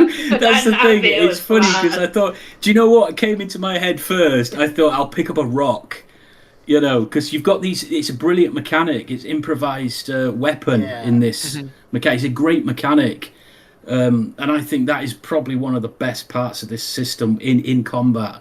Is where you can have an improvised weapon, so you essentially are able to pick up a rock or pick up a candlestick or do whatever, and then you deduct what weapon you think that might be. I think that's really fun with this system. You know. Also, the combat. I think we demonstrated that today. That the combat, it reminds you that you can shove and grapple and do all of this. In D&D, it doesn't necessarily. You're all looking at your skills and you're all looking at your spells, and you're like, I'm going to use this, you know. And it's like, but this system is like, here's a rock. Use it as a mace. Honestly, it's a this blunt system object. gives a lot of freedom, and I think that's really nice. I do think, just as my thing, for like any character sheet for any TTRPG should have the list of basic actions that are involved in the game. Definitely. Like, every single one, because you always see it like in the rule book, and it'll be like, here are 3 pages of like examples of actions or like examples of downtime things like crafting, and then it gets and nobody round ever to it, uses and them. Nobody remembers. Nobody Doing a ever little uses them. cheeky raid, and then that's us